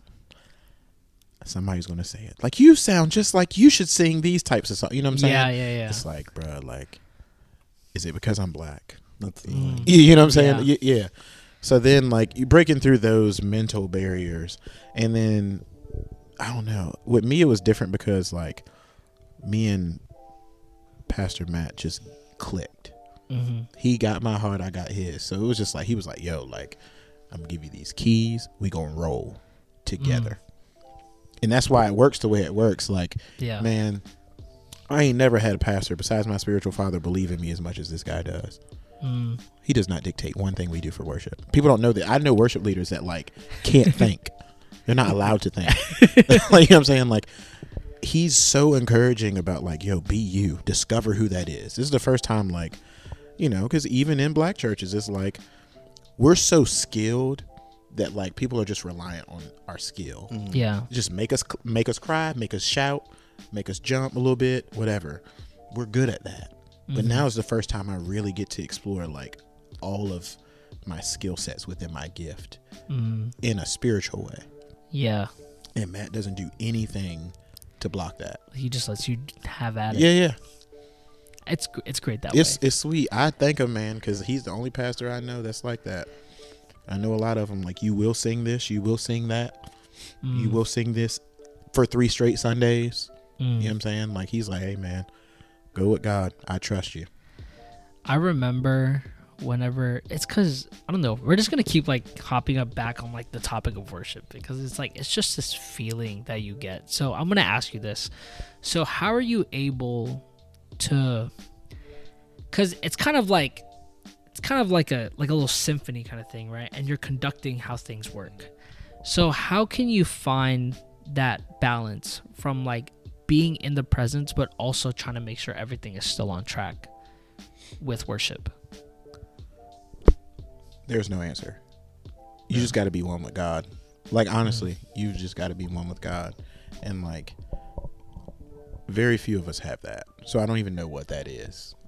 Like, it's one of those things, like, I ain't gonna lie, it kind of goes back to like how I said I started playing, because like how Kanye, if you go back to like old Kanye West songs and like how he would have like the choir and the music would move a certain way and whatever, and I'm like, man, we paying $57 for like lawn tickets to go see stuff like this, and we can do this in church. Yeah, like we can be giving this to God. Like, that's how I look at it. So for me, biggest thing I've learned is like, when you're singing, when you're playing, when you're doing whatever, like, why can't we give God the same stuff we give these artists who we're paying for? We have free access to him, and we give him like piss poor quality. That is fact. So I'm just like, why not give him those things? Why not give him, like, I want to give him my best ideas. Like, that's what it is. But I'm always tapped in, like, all right, Lord, like, show me what you want us to do. Like, where do you want us to like highlight it? Like, where's your point or whatever? You can kind of see, like, when somebody's playing or whatever, it's like, you know who has the hand at that moment, and you just go with that. And I'm just grateful that it doesn't always have to be me. Sheesh. I get that, bro. Yeah. So when it came to you worshiping, right? Like, throughout your entire years, whether if it was like within Harvest or whatever church whatever other church that you were involved in, was there ever a moment that you will never forget while being in this like journey of worship?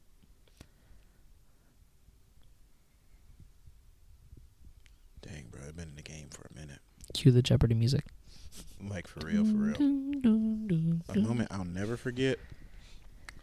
Where you just, I feel like a moment where you solely like it was just his presence. Like, that's the only thing that you felt with it. Oh, man, like, just growing up in black church, I ain't gonna lie, that's just that whole era. Like, bro, like, people would just be out. Like, you know what I'm saying? Like, I miss those days. I miss when people were just so desperate. Come on in this church. Like, people would start singing songs before service even started, bro. Like, that worship. Like, not worship time slot, but worship like, oh, come in the church and let's give them everything. Like, I miss that. If church could ever get back to the moments of like, let's just get into this house, like, come into his presence with singing. You know what I'm saying? Yeah. Like, it's like we have to be provoked or told to. Yeah. There's no real desire to just like be in his presence and give him that. Yeah. You know what I'm saying? Like, people, I like to, before service starts, I like to watch how people walk in the church. It's weird to me. And it's just like, oh, yeah, whatever. Sure. I'm like, bro, you coming in wrong. You know what I'm saying? Like, you're not even here for what, you know what I'm saying? It's just like, I miss those days where even the kids get in church. Like, come on, like, we got to get in, you know what I'm saying? Like, nah. We're about to miss worship. Yeah. But like, the worship started before the worship team. Before the opening prayer, before whatever. It was like, yo, I want to be in his presence so badly. Like, I've already been at my own house. I want to do it with my community. Yeah. That's what those are moments I won't forget. So when it comes to with where you're saying, right? So it's like, okay, yeah, I wish like I wish that we can go back to like the way that this was. Like, would that ever be something that you would implement within like your worship now? I can't implement it like as far as a church institution, but I can do it with my team. You know what I'm saying? Like, I can do it for the part that I'm stewarding, which is why we have the rip to script type deal. You know what I'm saying? But nah, everything's become, I don't know how it happened. I think everything starts with good intentions, but everything is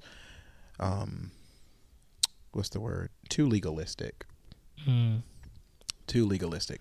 You know, we have to do this because of this. We have to do this because of this. There's too much time here, not enough time here, whatever. And it's just like, bro, like, we just come here for the Lord. Yeah. You know, it goes back to the whole seek ye first. Yeah. In all thy ways. It's like he tells you what to do, and then he tells you what'll happen if you do it. Yeah. You know. And I feel like there's just this like, I don't know, there's just like this norm and like this agenda that you have to uphold, but then when the spirit moves, you just have to move with it. Yeah. You know, and I feel like that's not something that you should stick an agenda to. Yeah. It's that template. Yeah. Yeah, bro. It's got to break some kind of way, and I think it just comes to the hands that are able need to do the work, right? Like, so for us, like, Harvest is a great church. We're at the point where I believe like the worship team has their hand on the steering wheel also. And it's like, hey, we got an opportunity to really help drive this bad boy. So like, we're going to create these services, we're going to do these things, and we're going to go with God and invite people into our space. It's not like a worship versus regular church type deal. It's like, yo, like, here's another avenue. Yeah. You know what I'm saying? Like, because sometimes people forget, right? Like, if you haven't had a certain food in a long time, you forget how it tastes, and then you taste it, it's like, bro, why wasn't this in the rotation? the Vienna sausages, bro. We had Vienna sausages. Yeah. What word? No, it was so good. Oh, but man. yeah, but I wanted more, bro. so stupid. No, I definitely feel you though, but it just I don't get it, because then again, it's like I feel like I don't know what I'm saying, because like I haven't been a part of it for that long. So it's like, how could I possibly know? But I feel like it's when you get involved with the spirit more, because then again, it's like you can't base anything off of time. Yeah. Like, I've been in here for years. Okay. You've been in it for years, but like, have you been effective? Yeah. It's like, have you shown the quality? Yeah. You know, has it been there? Have you gained that relationship? Someone can, like I said, it's like people can say, I believe in God for 10 years, but then someone who is sat in his presence for 10 minutes could probably be more in fact with God than whoever was in there for 10 years. Bro, it's all about being tapped in, and it's all about people. The biggest problem with growth that we're having, or non-growth, is the fact that these people who are supposed to be mentoring are afraid to be removed. So they're too busy being caught up in like, I can't give this person everything, because if I do, like, where am I going to be? Yeah. Bro, I'm not hesitating. Like I told y'all for a long time, like, my plan ain't to do this forever. Like, you want it, you got it. Like, I'll give you everything I got to make sure like you're the best you can possibly be. Because what does that say? Like, it's a spit in God's face. If he trusted me to have it, then he trusted me to give it. Yeah. And like, I don't want to be like those people with the talents that like try to store it up for myself and like nothing like gets multiplied. Gatekeep stuff. Yeah. Yeah, that's the problem in church too. Is like, yo, like, you're not the only person that hears from the Lord. You know what I'm saying? Like, I'm not the only person that can sing or can play or whatever. My job is like, when God points somebody to me, is to go get that person, show them what God said, and get out the way. You do a great job at that, bro. You got to. So when it comes to being a worship leader, and like you having led worship for so long, like, what are some things that other worship leaders can like gain from anything that you've learned? Number one is like, knowing how to be true to who God said you are first, Mm-hmm. understanding the importance of community and counsel. Like, you can't be out here like a maverick. You have to have people that you're accountable to, and people that hold you accountable. Like, for me, I have like 4 leaders, including me. So it's me, Evie, Anna, and Joppy, and we have honest conversations. Like, I'll lay the expectation down, but like, we have honest conversations. If they're like, yo, Will, like, maybe you're pressing this one a little too hard or whatever, like, hey, they tell me, or whatever the case is. Like, you have to have people who are willing to be honest with you, and you have to take that feedback, because the Lord trusted them with you. You know what I'm saying? Same way he trusts you with them. Yeah. But that's it, man. If you can gain anything from me and what I do, is like, I don't believe in anything under 100%. That's it. That's good. Yeah. I feel like there's just a lot of people who are down a road where they just fully don't understand what we go through as Christians, and like what to like fully expect of being one. But if I were to say anything to a person who is trying to really follow God throughout everything, it's just like, as through anything that we do, God moves through every aspect of your life, no matter how small. And I feel like it's because he just shows you different things in different ways, whether it's through your work or the people that you decide to like surround yourself with, or like the gifts that he's given you. Like, ours was dance, yours was worship, like just these different things. It's like, you don't realize how much God really is there for everything. You know, so which is why that I'm just so, for me, within my life and going through what I have gone, I'm just so happy to be involved with the people that I'm involved with, because back then I was just like, yeah, these are great people. No, like, God specifically put these people in my life to teach me something that I was lacking.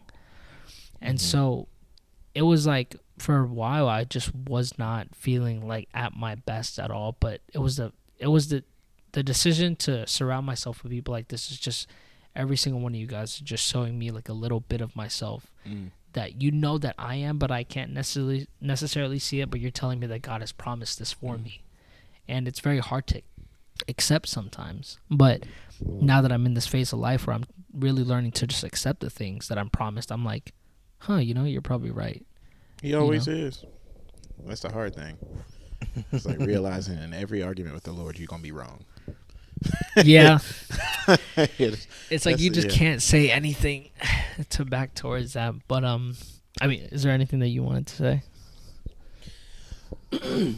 Honestly, so I'm just really glad that we got a chance to, well, I'm glad that I got a chance to like sit down. I know I haven't really been talking a lot throughout this podcast, but that's really just because I've just been listening.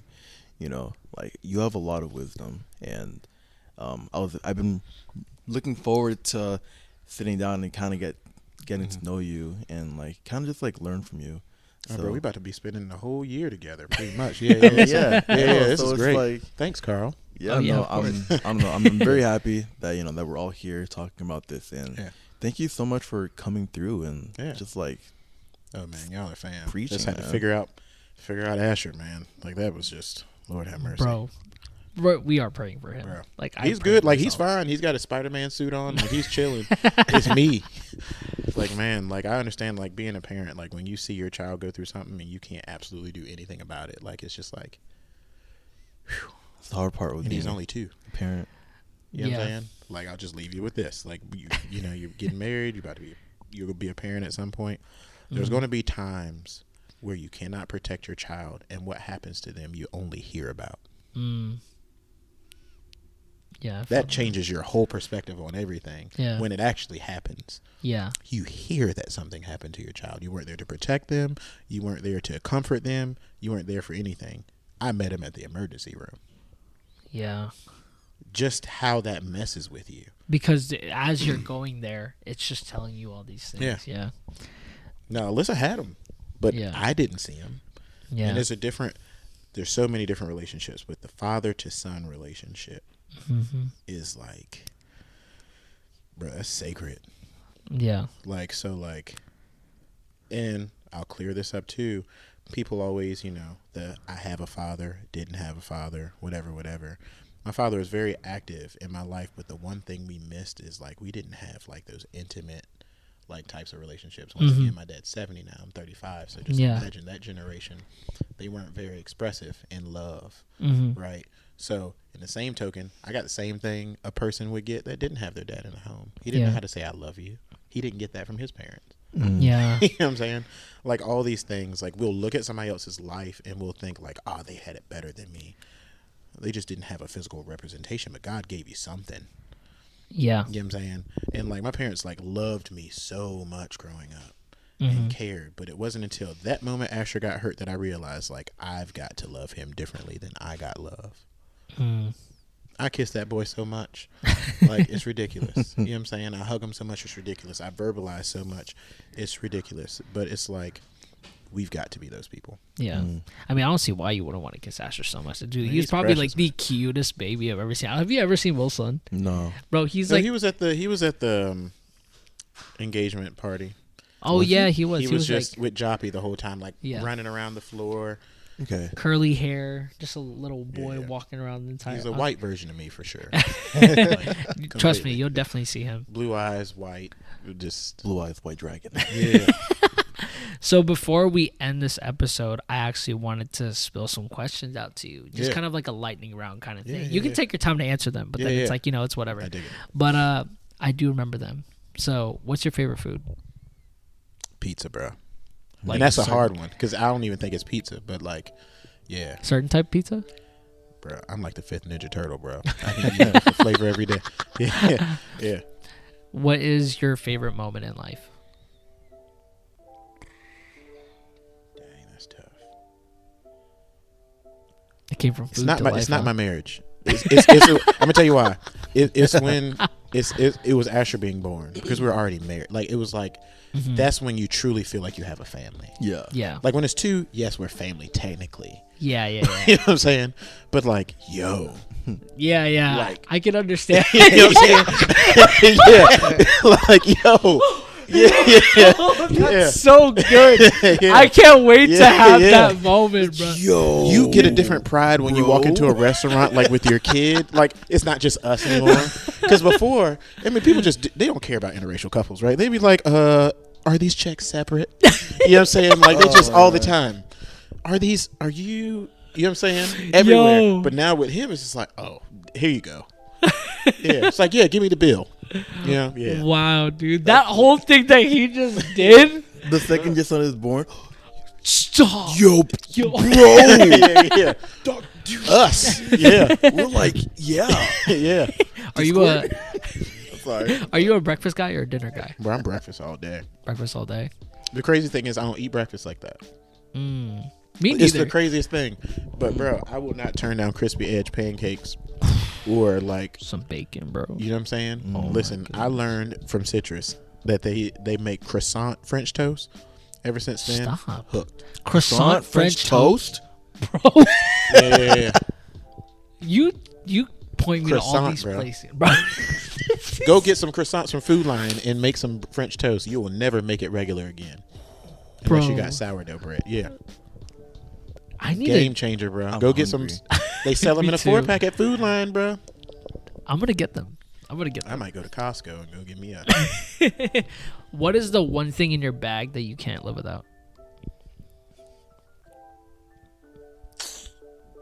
Ooh. I just changed some things. So one thing in my bag I can't live without. You constantly bring it with you. Man, it's weird. It's got to be my phone because like Alyssa be calling, bro. Like you'll understand this at some point. Like I don't know what Wise be thinking. Like, what do you think I'm doing? Like, I'm obviously at work. You know what I'm saying?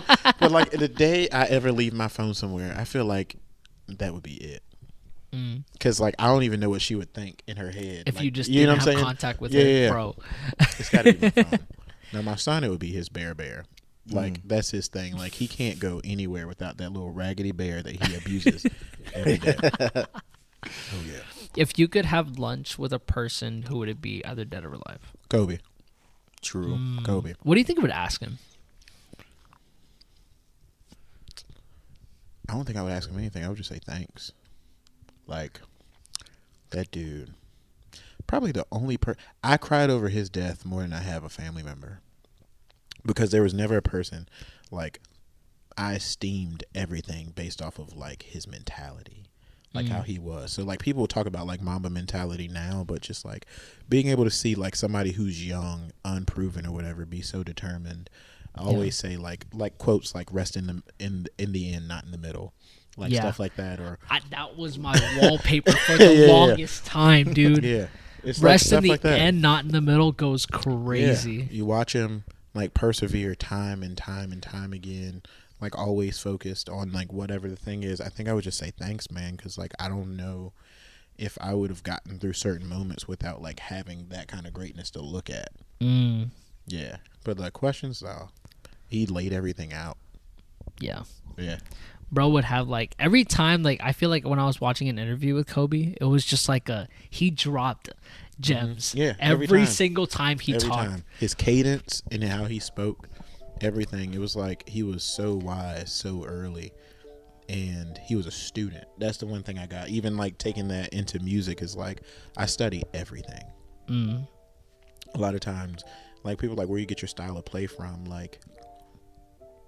I mean, there's this guy PJ Morton who like y'all look him up. I love PJ Morton. He's transformed everything. But like, so it'd be those two. Maybe we got to do a triple lunch. Yeah, true. I think the first song that it wasn't a song, but it was a cover that PJ Morton did. I feel like it's the most basic one that everyone listens to is the "How Deep Is Your Love" cover with Yebba. Yeah, dude. PJ Morton, I was like, damn, this guy plays like crazy. Black dude in Maroon 5. What was the first instrument that you learned how to play? Drums. Not third quarter. Drums. Just yeah. How was learning that? Was it difficult? No, it was easy because that was like the black church thing. That was back John P. Key days. He had this song like "Rain on Us," and it was this drum solo. Like, I'm gonna have to show y'all this drum solo. It's nuts. I still can't do it, but like, yeah, like we used to break the church fans. Yeah, and just play. I miss those days, man. Just bro, it's like you can just put like a reminiscing thing over. Yeah. All right, what other hobbies do you have other than being at the church worshiping? Like what else do you do on the side? The gym, bro. That's it. Like I'm simple now. It's the gym. Golf soon. Yeah. Golf is about to be embedded into.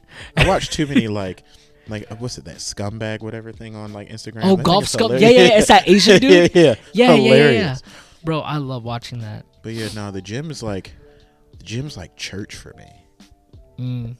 Like you get all these all my ideas for worship and everything has always come while running or at the gym. Like literally, no lie, that's the place where my mind is the most clear. I'm more focused. I'm honest, like about my emotions, about everything. Like the gym. Yeah. I have a question to add on top of that. What do you listen to when you're at the gym? I don't listen to no Christian music unless I'm doing cardio. Because Christian music is so the way I divide it up, like if I know I'm going to do like 30, 45 minutes of cardio, I'll go on YouTube and listen to a Christian music because there's not a song under 10 minutes. So it's like, yo, let me get through 3 songs. I'm sweet. You know what I'm saying? But in the gym, nah, bro, we got to like, what I do is like, I'll type in like, boxing motivation soundtrack or something like that, or Creed 3, that is wild, something like that, and like all those types of Tupac, everything. 50 Cent, Get Rich or Die Trying album is probably like, you don't want to be around me when I hear that. yeah. I don't like echo the words. It's just like my mind goes nuts. Yeah. I feel like that's a stereotypical thing that people think about. It's like just because you're a worship leader or you're in a worship, you're constantly listening I don't listen to worship gyra, none of that. Not in the gym. Nah, bro. Dude, that sucks because you know why? I have this in the back of my head. I know you don't like that song. Guess what song I tried out with? He tried out, but they laughed at me so hard. They were like, yo, Karl was like, yeah, I'm going to do gyra. And everybody looked at me like, I was like, no, it's cool. It's cool. I tell people all the time, they're like, it's not them. It's what, I'll just say it. It's what white people have done to us because of them. So like, that's facts. We've been presenting ourselves like this for years. Now all of a sudden, because they sprinkled a couple white people in the group and sing the same songs, now we can sing them. Yeah. It's like, oh, so we weren't good enough before this this group was assembled. Yeah. You know what I'm saying? Now I could be an individual because you see them in groups. You know what I'm saying? Yeah. So it kind of felt like a slap in the face when Maverick City first came out, because I was like, bro, we've been creative. You just never let us. But now that y'all can comprehend this small level of creativity, let's do it. It's like as soon as we see that Chandler Moore is like leading everything, it's just like, it's like, man. And it just, so for me, I just took it like, it's disrespect for all of us, because it's like, bro, we been out here creating like this spontaneous stuff they talking about now. Like, bro, like we do that like waking up in the morning. Yeah. And now it's like all of a sudden like, oh, come on, can you do that thing that we saw this person do? I'm like, nah. Like that's why when I sent you all that music, I'm like, that's what I grew up on. Like that, the musicality, the all of that, like the Hezekiah Walkers, the Fred Hammonds, the Kirk Franklin, like old Kirk Franklin. Yeah. Bro, I feel like that's where it comes from, to where it's like, because you know how I started off with Gyro when I first auditioned.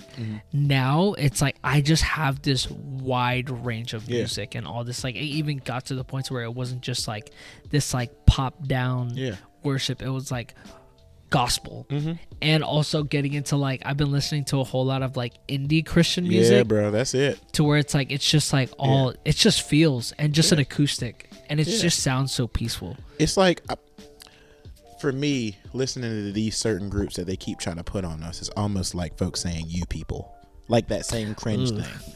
You people. You know what I'm saying? You people. It's like, bro, that's not all we do. You know what I'm saying? It's like, just let me be me, bro. Just let me be me. Like that one time we were singing, and then like the Kirk Franklin "My Life Is in Your Hands" song popped up. Bro. You know what I'm saying? Like, it's not like, you gotta whip that out, bro.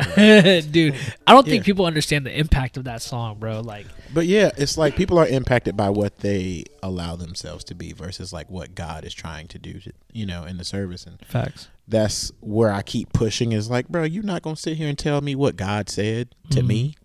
Yeah. Yeah, no, we don't do that. We all have different messages, and he shows in different spots. Facts.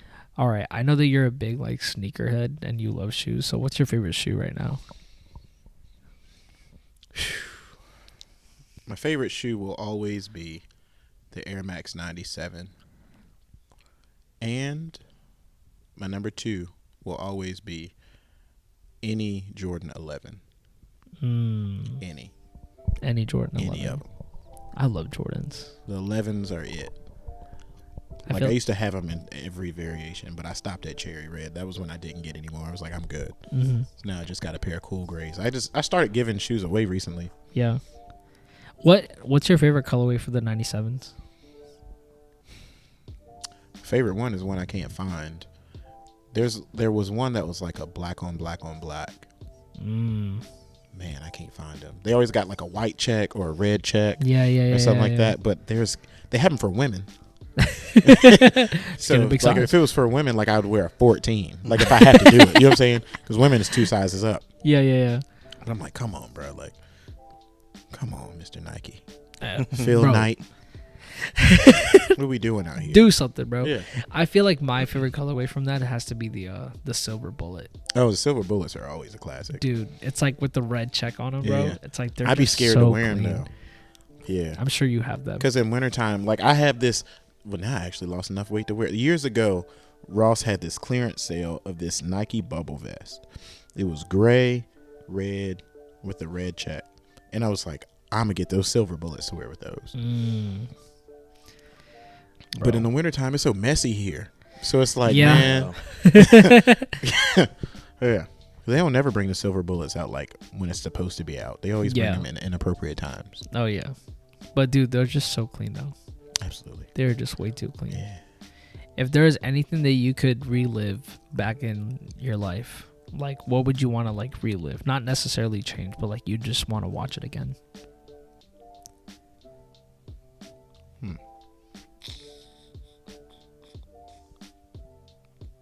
2. 1, so like my grandmother who died when I was like 7, so I stayed with her up until like the week before she passed. So like all my maturity, all that stuff comes from like all the stuff I got from like that age, from like being born to 7. Like my grandma lived down the street from my parents. I used to ride my Hot Wheels truck to my grandma's house. Yeah. Like a grown man. I wish I could just like relive those times, man. Like she was telling me stuff that I'm just seeing now, like about like how I would be and all of this. She'd be like, man, everybody's going to know you and you're going to be doing this and that and the third. And it's like, yo, like. I feel that. Dude. Yeah. I wish I could just like knowing what I know now, I wish I could go back and then be able to take it all in. Like, almost like being like Flash, but I don't want to stop anything from happening. I just want to be able to like see it again and really understand it. Yeah. Second one is honestly when I got hurt, because that changed everything. Yeah. I learned out like what real friends are. Bro, like my phone used to ring every day until that day. The girl I was talking to ain't want to talk to me no more. Nothing. Yikes. Like, dang, bro. I thought we was sweet out here. Like, she ain't want me no more. So, yeah. I wish I could go back and really, like, understand what was going on early. Because, like, honestly, bro, that stuff makes folks suicidal. Yeah. Like, you going through it, you don't know who you are no more. Nobody wants to be your friend. You don't know what's going on. Everybody acts like you stink now. Like, you went from being, like, the person everybody in the county recognizes to, like, gum on the bottom of people's shoe in an instant for something that's not even your fault. Yeah. Like, that's crazy.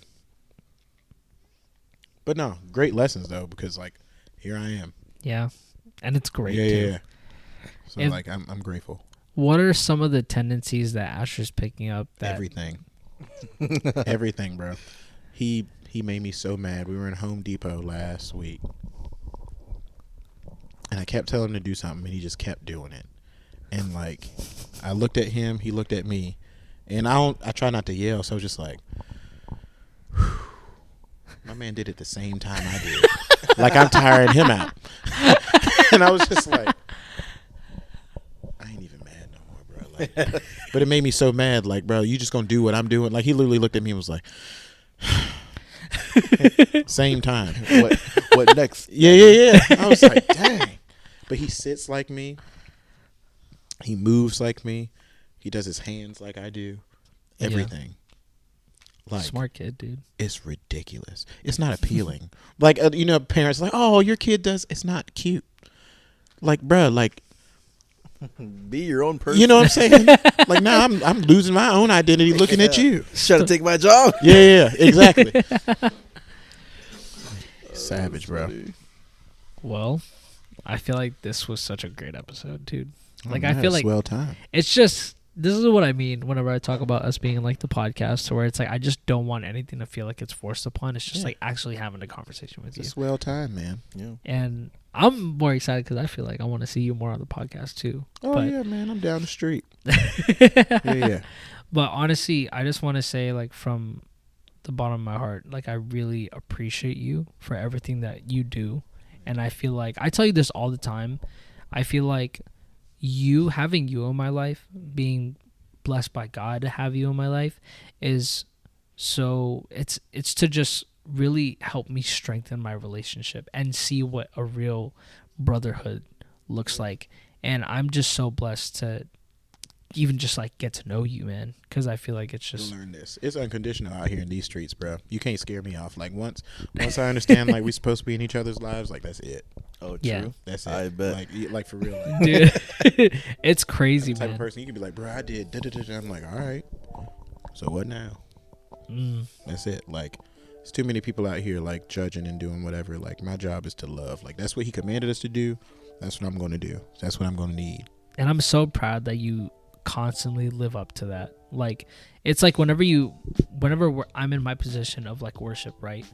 The way that you interpret it and the way that I sit there and I listen to you, it's like, it's not just about the songs, man. It's like you can pick the set list and the set list could be scrapped in any second just because of what God, because you listen. Like that's what I feel like is what really inspires me to want to continue like my road with God, because if God works through this, he can literally work through any other person and turn it into a gift. And it's such a blessing. So from me, I just want to say thank you for everything that you do. Thank you, bro. You are such a great person to me, and also a great father and a great leader, a great brother. Like, bro, you're just great.